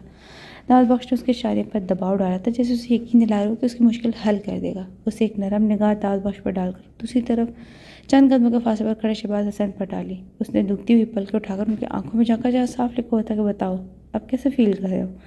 کم از کم آپ تو میری تکلیف کو سمجھے ڈیڈ۔ وہ گھر چھوڑ کر چلی گئی، وہ صرف میری بیوی نہیں، فاطمہ کی بھتیجی بھی ہے۔ تھوڑی دیر میں رات ہو جائے گی، وہ میرا دم گھٹ رہا ہے، بہت معصوم ہے، اگر اس کے ساتھ کچھ غلط۔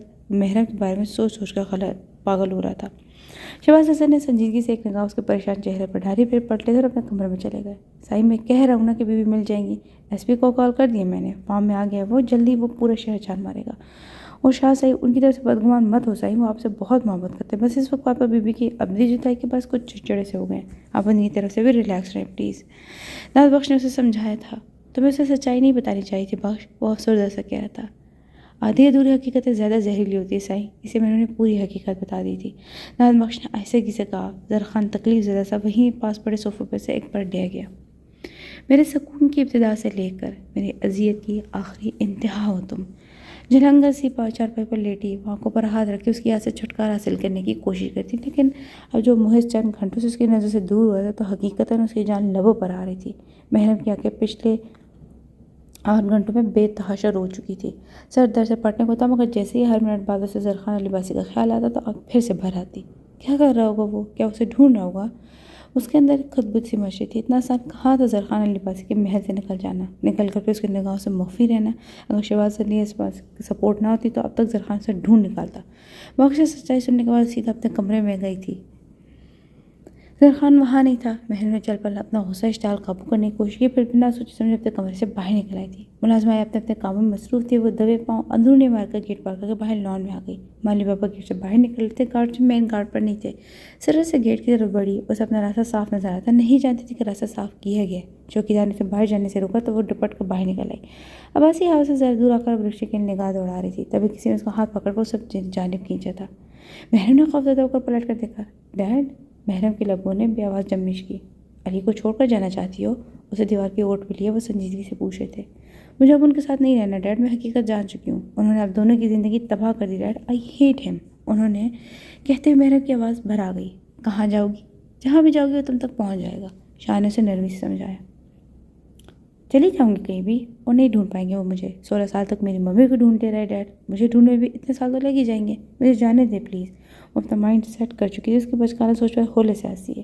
زمر اس کی بیوی نہیں تھی محرم، تم اس کی بیوی ہو بیٹا، 16 سال تو بہت لمبا عرصہ ہے، وہ تمہیں 16 گھنٹوں سے بھی کم وقت میں ڈھونڈ نکالے گا۔ شاہ نے اسے حقیقت کا آئینہ دکھایا۔ اس بار محرم پریشان ہو چکی تھی۔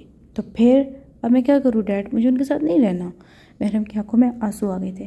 کیا تم خود اس کے بغیر رہ لو گی؟ شاہ کا ایک اور سوال۔ محرم کا دل تڑپ اٹھا۔ مجھے ان سے دور جانا ہے بس، محرم نے نگاہ چکا کر کہا۔ ابھی تم دوری کی اذیت نہیں جانتی بیٹا، ان کی نرمی سے کہی گئی بات اسے اب سمجھ آئی تھی کہ جب دوری کی اذیت برداشت کر رہی تھی، رات کی تاریکی بڑھنے لگی، اسے شاہ سے ضد کی تھی، اور اب تب وہ ایک چھوٹے سے گھر میں لے گئے تھے۔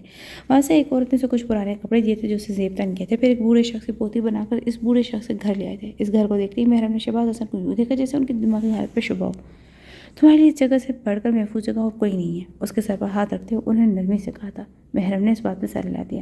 اب میں تم سے ملنے نہیں آ پاؤں گا بیٹا، جب بھی آئے گا نا تمہاری تلاش میں زرخان یہاں آئے گا، شاہ نے سگی سے کہا۔ اور محرم اب اس 2 کمرے کے مکان میں لیٹی سوچ رہی تھی کہ وہ جب کب آئے گا۔ اسے اس وقت سے خوف آیا تھا جب اس کے سامنے کرے گی، کس قدر غصے میں ہوگا وہ اس وقت، محرم صرف سوچ ہی سکتی تھی، تصور بھی نہیں کر سکتی تھی۔ حشر میں بتاؤں گا تجھے جو حشر تو نے کیا ہے میرا۔ سگریٹ پر سگریٹ جلاتے بے چینی سے کمرے میں ٹہل رہا تھا۔ رات کے 2 بجنے کے تھے، مگر ابھی تک پولیس فورس محرم کا پتہ لگانے میں ناکام رہی تھی۔ خالی کمرہ زرخان لباسی کا منہ چڑھا رہی تھی، اسے اشتعال دلا رہی تھی۔ آج وہ پورے 3 ماہ بعد اتنی کثرت سے سگریٹ نوشی کر رہا تھا، ورنہ جب سے امت جان اس کی زندگی میں آئی تھی، اس کی ہر رات پرسکون ہو چکی تھی۔ گزرے 3 ماہ میں اسے ایک آدھ بار کے علاوہ سگریٹ نوشی نہیں کی تھی، اب تو بس سر پکڑ کر رونے کی کسر باقی تھی۔ داد بخش بھی اپنے ہر ممکن ذرائع استعمال کر چکا تھا، مگر محرم کو کوئی عطا پتہ نہیں تھا۔ گزرتی رات کے ساتھ ساتھ زرخان کے پورے وجود میں بے چینیاں سرایت کر رہی تھی۔ وہ کل شام سے ہی غائب تھی، اور زرخان کا بس نہیں چل رہا تھا کہ زمین کے تختہ الٹ کر اسے زمین کی تہوں میں سے نکال دیتا۔ لہو رنگ ہوتی آنکھوں کو بنا جبکہ وہ گلاس وال پر پڑے پردوں کو گھور رہا تھا۔ بے بسی، شدید بے بسی۔ آج وہ زندگی میں ایک بار پھر سے محرم افندی کی وجہ سے بے بس محسوس کر رہا تھا، ورنہ اپنی زندگی میں صرف اس لفظ بے بسی سے ہی واقف تھا، مگر جب سے وہ اس کی رگوں میں خون بن کر صلاحیت کرنے لگی تھی تب سے اب تک وہ بارہا اس لفظ کو محسوس بھی کر چکا تھا، مگر آج یہ احساس اتنا شدید تھا کہ پورے آباسیہ اس کو زمین بوس کر دینا چاہتا تھا۔ سوچ سوچ کر اس کو دماغ شل ہو رہا تھا۔ رات کے آخری پہر اس کی بیوی اس کے گھر میں نہیں تھی، اپنے شوہر کی محفوظ چھت تلے نہیں تھی، سیاہ آسمان کے نیچے جانے دنیا کی بھیڑ میں کہاں گم ہو گئی تھی، پتہ نہیں کہاں، کس کے ساتھ، کن ہاتھوں میں تھی، صحیح سلامت بھی تھی یا اسے پتہ بھی نہیں چلا تھا کہ دو آنسو بہت آہستگی سے اس کی لہو رنگ آنکھوں سے نکلتے ہوئے اس کے چہرے پر شیو میں جذب ہو چکے تھے۔ اور آج اسے احساس ہو رہا تھا، شدت سے احساس ہو رہا تھا کہ زمل فاطمہ کے شہر چھوڑ جانے پر اس کے باپ نے کیسا محسوس کیا ہوگا۔ باپ کی اذیت کا سوچ کر اس کی آنکھوں کی نمی میں اضافہ ہوا تھا، یعنی اسے سزا مل رہی تھی۔ 16 سال کا پچھتاوا رائے گاہ گیا تھا۔ زمل فاطمہ کی تلاش کے بعد اسے لگا تھا کہ اس کی سزا ختم ہو گئی ہے، مگر صحیح معنی میں سزا تو اسے محرم نے دی تھی۔ کل شام سے جتنی اذیت وہ اب تک برداشت کر چکا تھا، اس اذیت کے ساتھ اس پر ایک ایک سانس لینا بھاری ہو رہا تھا۔ پورے شہر میں پولیس فورس محرم کو ڈھونڈنے کی کوشش کرتی تھی۔ زہرخان کے لیے مزید اس کمرے میں ٹھہرنا مشکل ہو رہا تھا۔ خالی کمروں سے کاٹنے کا دوڑ رہا تھا۔ اپنا mobile phone silent side table سے اٹھا کر وہ کمرے سے باہر نکل آیا۔ لان میں کچھ گارڈز کے ساتھ کھڑے داد بخش نے اسے وہاں آتے دیکھا تو اس سے رس اس کی جانب بڑھا۔ چلو میرے ساتھ۔ زہرخان کی آواز بھاری ہو رہی تھی۔ پولیس اپنا کام کر رہی، صحیح، ہم بھلا انہیں کہاں ڈھونڈنے گئے؟ داد بخش نے بے بسی سے کہا۔ قصور؟ زہرخان نے ایک نظر آسمان کو دیکھا تھا، مگر صحیح وہ شہر سے باہر نہیں گئی، انہیں کسی بس اسٹینڈ، ریلوے اسٹیشن کہیں بھی تو نہیں دیکھا گیا ہے۔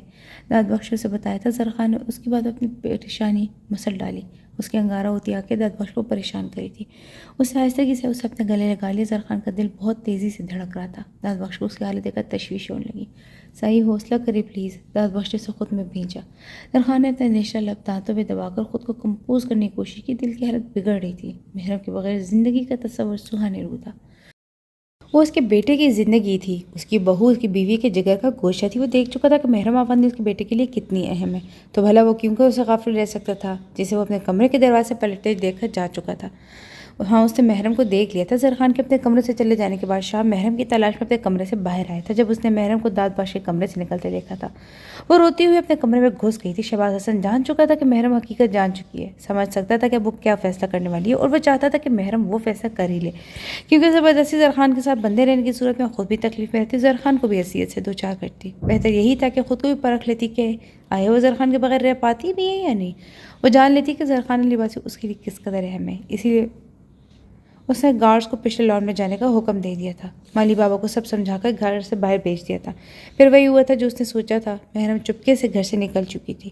شہباز حسن عباسی پہلے ہی باہر آ چکا تھا، پھر اسے محرم کو بروقت روک کر اس پر کچھ حقیقت واضح کر دی تھی، پھر بھی اس کی ضد وہی رہی۔ پھر شانت سے مالی بابا کی پوتی بنا کر عباسی ہاؤس سے کوارٹرز میں چھپا دیا تھا۔ مالی بابا اس سمے شاہ کا حکم ماننے پر مجبور تھے۔ زہرخان لباسی جو اپنی بیوی کو پاگلوں کی طرح گلی گلی پورے شہر میں ڈھونڈا پھرا تھا، اس کی بیوی اس کے گھر میں موجود تھی، اس کے بے حد پاس ہو کر بھی اس کی نظر سے اوجھل تھی۔ اس نے میرے ساتھ اچھا نہیں کیا بخش، میں اس کی جان لے لوں گا، بہت تکلیف دی ہے اس نے مجھے، میں بھی اسے اتنی ہی تکلیف دوں گا۔ اپنے کمرے کے گلاس وال پر اپنا ہاتھ سختی سے رکھے وہ ایک ایک لفظ چبا چبا کر ادا کر رہا تھا۔ اس کی شہد رنگ آنکھیں پچھلے 30 گھنٹوں کی اذیت سے جل جل کر انگارہ ہو رہی تھی۔ نہ صرف ایک رات گزر چکی تھی، بلکہ اگلا سارا دن بھی در در کی خاک چھاننے کے بعد اب ڈھل کر رات میں تبدیل ہو چکا تھا۔ وہ کل شام 5 بجے کے قریب گھر سے نکلی تھی اور اب رات کے 11 بج رہے تھے۔ داد بخش نے تشویشناک نظروں سے اس کے چہرے پر چھائی کرختگی دیکھی تھی۔ آپ جیسے کہہ رہے ہیں ویسے کر پائیں گے؟ داد نے سنجیدگی سے پوچھا۔ زہرخان نے سلگتی نظر سے اسے گھورا۔ تمہیں کیا لگتا ہے؟ زہرخان کا لہجہ تلخ ہو رہا تھا۔ مجھے لگتا ہے کہ بیوی جلدی ملنے والی ہے اور بس۔ داد بخش نے گلاس وال سے نظر آتی لان میں پھیلی سیاہی دیکھتے ہوئے کہا۔ وہ کچھ سوچ رہا تھا۔ میرے زخموں پر نمک چڑھا رہے ہو تم؟ زہرخان نے اس کے پرسوچ چہرے کی طرف دیکھتے تڑپ کر کہا۔ داد بخش ہر روز گلاس وال کے پار دیکھ رہا تھا، اسے زہرخان کے سوال کا کوئی جواب نہیں دیا تھا۔ صحیح، ایس پی کا کہنا ہے کہ بیوی پورے شہر میں کہیں نہیں ہے، نہ زمین سے اوپر نہ زمین کے نیچے، اور نہ ہی وہ شہر سے باہر گئی ہے۔ داد بخش نے آنکھیں سکیڑ کر ملازمین کے لیے بنائے گئے کوارٹر میں سے ایک الگ ہٹ کر بنائے کوارٹر کو دیکھتے ہوئے کہا۔ زہرخان نے بھی اس کی نگاہوں کے تعاقب میں وہاں دیکھا تھا۔ کوارٹرز میں دھیمی سی روشنی جل رہی تھی، ایک سرمئی آنچل لہرایا تھا۔ زہرخان کا دل دھڑک اٹھا۔ مطلب؟ زہرخان بغور اس کی جانب دیکھ رہا تھا۔ دونوں کی نگاہوں کا مرکز ایک ہی منظر تھا۔ مطلب صاف ہے، بخش نے بات ادھوری چھوڑ دی تھی۔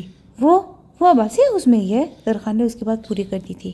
ایگزیکٹلی کہتے ہوئے داد بخش نے گلاس پر اپنی شہادت کی انگلی وہاں رکھی تھی جس کے تعاقب میں وہی الگ تھلگ کوارٹر تھا. روشنی ہنوز چل رہی تھی. زرخان بنا وقت ضائع کیے کمرے سے باہر نکلا. داد بخش نے بھی اس کی تقلید کی تھی. مالی بابا سے اسے خبر مل چکی تھی کہ زرخان پورے شہر میں اسے تلاش کر رہا ہے. وہ سوچ رہی تھی کہ مالی بابا ڈیڈ کو بنا بتائی رات کی تاریخ میں یہاں سے کہیں چلی جائے، وگرنہ جب وہ پورے شہر چاہ سکتا ہے تو یہ تو پھر اس کے گھر کی حدود میں بنا چھوٹا سا کوارٹر تھا. بے شمار سوچیں تھی جو اسے پریشان کیے دے رہی تھی. مالی بابا اور ان کا 8 سالہ پوپا پوتا دوسرے کمرے میں خواب خرگوش کے مزے لوٹ رہے تھے، جبکہ وہ خود اس کمرے میں بے چینی سے ٹہل رہی تھی. دفتن دروازے پر دستخط ہوئی تھی. محرم نے اپنے کمرے کے کھلے دروازے نظر آتے بیرونی دروازے کو دیکھا جو بجایا گیا تھا. دستک بلند اور شدید تھی. محرم نے گھبرا کر گھڑی کی طرف دیکھا جو رات کے 11:15 بجا رہی تھی. اسے جلدی سے کمرے کا دروازہ بند کیا اور خود دروازے سے لگ کر کھڑی ہو گئی. دل ایک دم ہی خوف سے دھڑکنے لگا تھا. شاید مالی بابا دروازہ کھول چکے تھے. بھاری قدموں کی آوازیں. محرم نے اپنے دل پر ہاتھ رکھا تھا. دروازے کے پیچھے دیوار سے جا لگی. محرم کہاں ہے؟ زرخان علی باسی کی سخت آواز سن کر رہی سے ہی کسر بھی نکل چکی تھی. محرم کا دل بند ہونے کو تھا. ہمیں معاف کر دے چھوٹے صاحب، بیگم صاحبہ یہاں نہیں ہے جی. مالی بابا کی گڑگڑاہٹ محرم کو بخوبی سنائی دے رہی تھی. محرم باہر آؤ. زرخان سخت آواز میں چلایا تھا. محرم کی جان نکلنے لگی تھی. وہ میری پوتی ہے، بیگم صاحبہ یہاں نہیں ہے. مالی بابا نے ایک بار پھر جھوٹ بولا تھا، مگر زرخان کا دل دھڑکتا دل گواہی دے رہا تھا کہ محرم یہیں کہیں آس پاس ہے. بی بی جی اگر آپ اندر ہیں تو پلیز باہر آ جائیں، ورنہ سائیں اس مالی کو نہیں بخشیں گے. اسے کمرے کے بند دروازے کو ایسے کسی نو کرتے داد بخش دھیمی آواز میں کہا تھا جیسے اسے یقین ہو کہ اندر موجود لڑکی محرم ہی ہے. محرم نے آنکھوں میں امٹتی نمی حلق میں اتارنے کی کوشش کی اور کانپتے ہاتھوں سے دروازہ کھولا. زرخان کی بےتاب نگاہیں سرحد سے اس جانب متوجہ ہوئی تھی. اس کا یقین سچا تھا. سامنے کھڑی لڑکی کوئی اور نہیں، محرم افندی تھی. داد بخش سرحد سے سائڈ پر ہوا تھا. زرخان نے قہر آلود نظر سے مالی کو گھورا، پھر ترشتگی سے اس کا گریبان پکڑ لیا. وہ بیچارہ ہاتھ جوڑے گڑ گڑانے لگا. زرخان رک جائے پلیز، اس میں ان کا کوئی قصور نہیں ہے. محرم اس کا بازو تھامتے کپ کپاتی آواز میں چلائی تھی. اس سے پہلی بار اس کا پورا نام لیا تھا. زرخان نے ایک جھٹکے سے بوڑھے مالی کو چھوڑ دیا تھا اور سلگتی نظر سے اس کی جانب دیکھا جس کی قاتل آنکھیں بہہ رہی تھیں. عام حالات میں وہ کبھی بھی ایک بزرگ کا گریبان پکڑنے کا سوچ بھی نہیں سکتا تھا، مگر محرم کی جدائی نے اس کا دماغ خراب کر دیا تھا. زرخان نے ایک نظر بوڑھے مالی پر ڈالی. معذرت. اپنا ہاتھ اٹھا کر اسے بڑی مشکل سے یہ لفظ ادا کیا تھا، پھر محرم کو گھسیٹتے ہوئے وہاں سے نکل گیا. داد بخش مالی کا کندھا تھپکتے اسے حوصلہ دیا جس کے چہرے پر اپنی نوکری گنوانے کا خوف تھا. چھوڑے مجھے. ہاں چھوڑے. روتی ہوئی محرم اسے اپنا بازو چھڑوانے کی کوشش کری تھی. آواز میں غصے کی آمیزش تھی. اس کا ہاتھ سختی سے پکڑ زرخان نے اسے کمرے میں لا کر دروازہ پاؤں کی زوردار ٹھوکر سے بند کیا تھا اور اسے بیڈ کی طرف دھکا دیا. وہ اندھے منہ بیڈ پر جا کر گری تھی. اس کا بازو دکھنے لگا تھا. محرم نے پلٹ کر غصے سے اس کی طرف دیکھا، مگر اس کے چہرے پر چھائی کرختگی اور سرخ آنکھیں اس کی ریڑھ کی ہڈی میں سنسناہٹ دوڑا گئی تھی. وہ غصے سے اس کی طرف بڑھا تھا. کیوں کیا تم نے میرے ساتھ ایسا؟ کیوں؟ اس کے دونوں بازو دبوچتے ہوئے چلایا تھا. انداز جنونی ہو رہا تھا. محرم کا دل کانپ اٹھا. زرخان کی گردن کی رگیں تن گر چکی تھی. نہیں رہنا مجھے آپ کے. زبان بند. بالکل چپ. اگر یہ الفاظ اپنی زبان سے نکالو گی نا تو زبان کھینچ لوں گا تمہاری. زرخان اس کی بات کاٹتے ہوئے غرایا تھا. محرم نے بے یقینی سے اس کی طرف دیکھا. آج وہ سے پہلی ملاقات والا زرخان عباسی لگ رہا تھا جس نے اس کے گال پر تھپڑ مارا تھا. محرم کی آنکھوں سے نکلتے آنسو اس کے رخسار بھگونے لگے تھے. تو پھر کھینچ لے یہ زبان. کھینچ ڈالے خان، مگر آپ نے جو کچھ میری مومی کے ساتھ. اس بار پھر زرخان اس کی بات پوری نہیں ہونے دی تھی. ہاں کیا ہے میں نے غلط. ہوں میں قصوروار، ہو گیا مجھ سے گناہ، مگر یہ ان کا اور میرا معاملہ ہے، ان کا اور ڈیڈ کا معاملہ ہے. تمہارے ساتھ میں نے کیا غلط کیا محرم؟ تمہیں میں نے کب تکلیف دی؟ تمہیں تو زرخان نے اپنی سانسوں میں اپنی دھڑکنوں میں بسا لیا. تمہاری صورت دیکھ دیکھ کر جیتا ہوں. تم سے تمہاری خاطر دور رہا، تمہیں چھونے کے لیے، تمہاری قربت کے لیے تمہاری مرضی کا انتظار کرتا رہا، اور اب جب تم پاس آئی ہو تو دور جانے کی بات کر رہی ہو. مجھے جیتے جی موت کا ذائقہ چکھا دیا تم نے ان 30 گھنٹوں میں. پل پل مرا ہوں، تڑپا ہوں تمہارے لیے. کتنا پریشان رہوں، تمہیں اس بات کی کوئی فکر نہیں ہے بے حس لڑکی. بس اتنا پتہ ہے کہ میں نے تمہاری ممی کے ساتھ غلط کیا ہے، اور جو تم نے میرے ساتھ غلط کیا اس کا کیا؟ اس کا کیا محرم عباسی؟ میرے گزرے 30 گھنٹوں کی اذیت کا حساب کون دے گا؟ اسے بازو سے پکڑے وہ جھنجھوڑ رہا تھا. محرم یک ٹک اس کی سیاہ پلکوں پر اٹکا وہ موتی دیکھ رہی تھی جو بولتے بولتے اس کے پلکوں پر چمکنے لگا تھا. محرم کا دل پل میں موم ہوا تھا. خان. محرم کے لب پڑپڑائے تھے. بے اختیار اسے زرخان کے پلکوں کو چھوا تھا. زرخان نے سختی سے اس کا ہاتھ جھٹکا. مت کرو پرواہ ناسوں کی، مر جانے دو مجھے، تڑپنے دو. تم سے عشق کیا نا، تمہیں چاہا ہے، اس کی سزا تو ملنے چاہیے زرخان کو. میرے بچپن کی ایک غلطی، فقط ایک غلطی میری زندگی بھر کا گناہ بن چکی ہے، جس کی معافی ماننے کے بعد بھی میری سزا ختم نہیں ہو رہی. وہ تکلیف زدہ سے کہہ رہا تھا. محرم نے بھیگی آنکھوں سے اس کا سرخ چہرہ دیکھا. خان ایسے مت کہیں پلیز، محرم نے بھرائی ہوئی آواز میں کہا تھا. زرخان نے محبت سے اس کا گلابی چہرہ دیکھا. کتنا بے بس تھا وہ چھوٹی سی لڑکی کے سامنے، بظاہر مضبوط مگر حقیقتاً کس قدر کمزور. زرخان نے نرمی سے اس کا گلاب چہرہ اپنے ہاتھوں کے پیالے میں بھر لیا. کیوں دی اتنی اذیت؟ کیوں کہ جانم، تم کب سمجھو گی، کب جانو گی کہ میرے لیے کیا ہو تم؟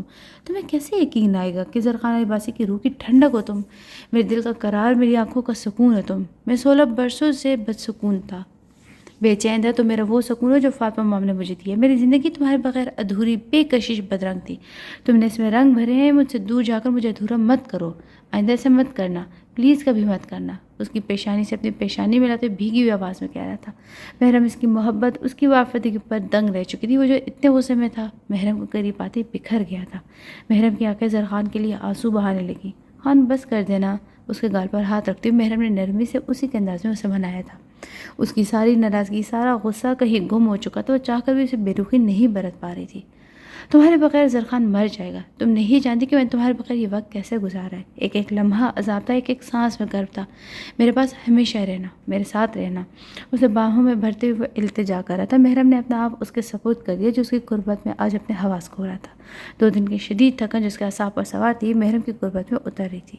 نہیں رہ سکتا، کبھی بھی نہیں، دور دور مت جانا پلیز۔ اس کے گلاب چہرے پر جھکا وہ سرگوشیاں کر رہا تھا۔ محرم کی دل کی دھڑکنیں بے ہنگم ہو رہی تھی، زرخان کی دل کی دھڑکنیں بہت قریب اسے شدت سے محسوس ہو رہی تھی۔ وقت اپنی مخصوص رفتار طے کرتا جو اسے اسی مقام پر لے آیا تھا کہ وہ باپ بننے والا تھا۔ داد بخش 1 سال قبل ہی بڑی پیاری سی بیٹی کا باپ بن چکا تھا۔ محرم ان گزرے 3 سالوں میں انٹر کے ایگزامز بھی دے چکی تھی، اس وقت ہاسپٹل میں موجود تھا۔ دل بے حد پریشان تھا، ڈاکٹرز کہہ چکے تھے کہ اسے تسلی بخش جواب بھی دے چکے تھے، مگر وہ پھر بھی اپنے دل سے مجبور تھا، جو محرم کے آپریشن تھیٹر میں جانے کے بعد سے پریشان تھا۔ اس کے لبوں پر اپنے آنے والی اولاد کی سلامتی سے پہلے محرم کی سلامتی کی دعائیں تھیں۔ داد بخش ہمیشہ کی طرح اس کے ساتھ، اس کے پاس ہی تھا، جبکہ عریشہ محرم کے ساتھ اندر آپریشن تھیٹر میں تھی۔ 1 گھنٹے کے صبر آزما انتظار کے بعد عریشہ چہکتی ابھر آئی تھی۔ زرخان سرت سے اس کی جانب بڑھا۔ مبارک ہو زرخان بھائی، اللہ نے جڑوا بیٹوں کی نعمت سے نوازا ہے آپ کو۔ عریشہ بے حد خوش تھی۔ داد بخش نے خوشی سے مسکراتے زرخان کا کندھا تھپا، لیکن زرخان کے لبوں پر مسکراہٹ نہیں آئی۔ محرم وہ کیسی ہے؟ زرخان نے بے تابی سے پوچھا تھا۔ وہ بھی بالکل ٹھیک ہے، مگر ابھی بے ہوش ہے، تھوڑی دیر میں ہوش آ جائے گا اسے، عریشہ نے مسکراتے ہوئے کہا تھا۔ زرخان کی جان میں جان آئی تھی، اب کے بعد اس کے ہونٹوں پر بھی مسکراہٹ در آئی، ایک خوبصورت پرسکون مسکراہٹ۔ میں بھی مل سکتا ہوں اسے؟ زرخان نے عریشہ کو پلٹتے دیکھ کر پوچھا تھا۔ میں نے بتایا تو ہے کہ وہ بے ہوش ہے، آپ پہلے بچوں کو دیکھ لیجیے نا، میں لے کر آتی ہوں تھوڑی دیر میں۔ عریشہ نے اس کی بے تابی پر اپنی ہنسی روکتے ہوئے کہا۔ نہیں، میں پہلے محرم سے ملنا چاہتا ہوں، بچوں کو پہلے وہی دیکھے گی۔ زرخان نے نرمی سے کہا۔ بخش اس کی دیوانگی دیکھ کر اکثر حیران رہ جایا کرتا تھا، پھر محرم کے ہوش میں آتی وہ اس سے ملنے کو سرا سے پرائیویٹ روم میں گیا تھا۔ وہ آنکھیں موندے شاید تکلیف برداشت کرنے کی کوشش کر رہی تھی۔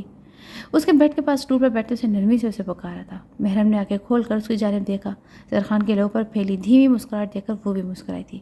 مبارک ہو خان، محرم نے ہولے سے کہا تھا۔ تمہیں بھی بیٹوں کی مبارک ہو جانم۔ اس کا ہاتھ لبوں سے لگا کر وہ نرمی سے گویا ہوا وہ کھل کر مسکرائی تھی۔ خان آپ نے دیکھے ہمارے بیٹے، کس کے جیسے لگے آپ کو؟ محرم جوش سے پوچھ رہی تھی۔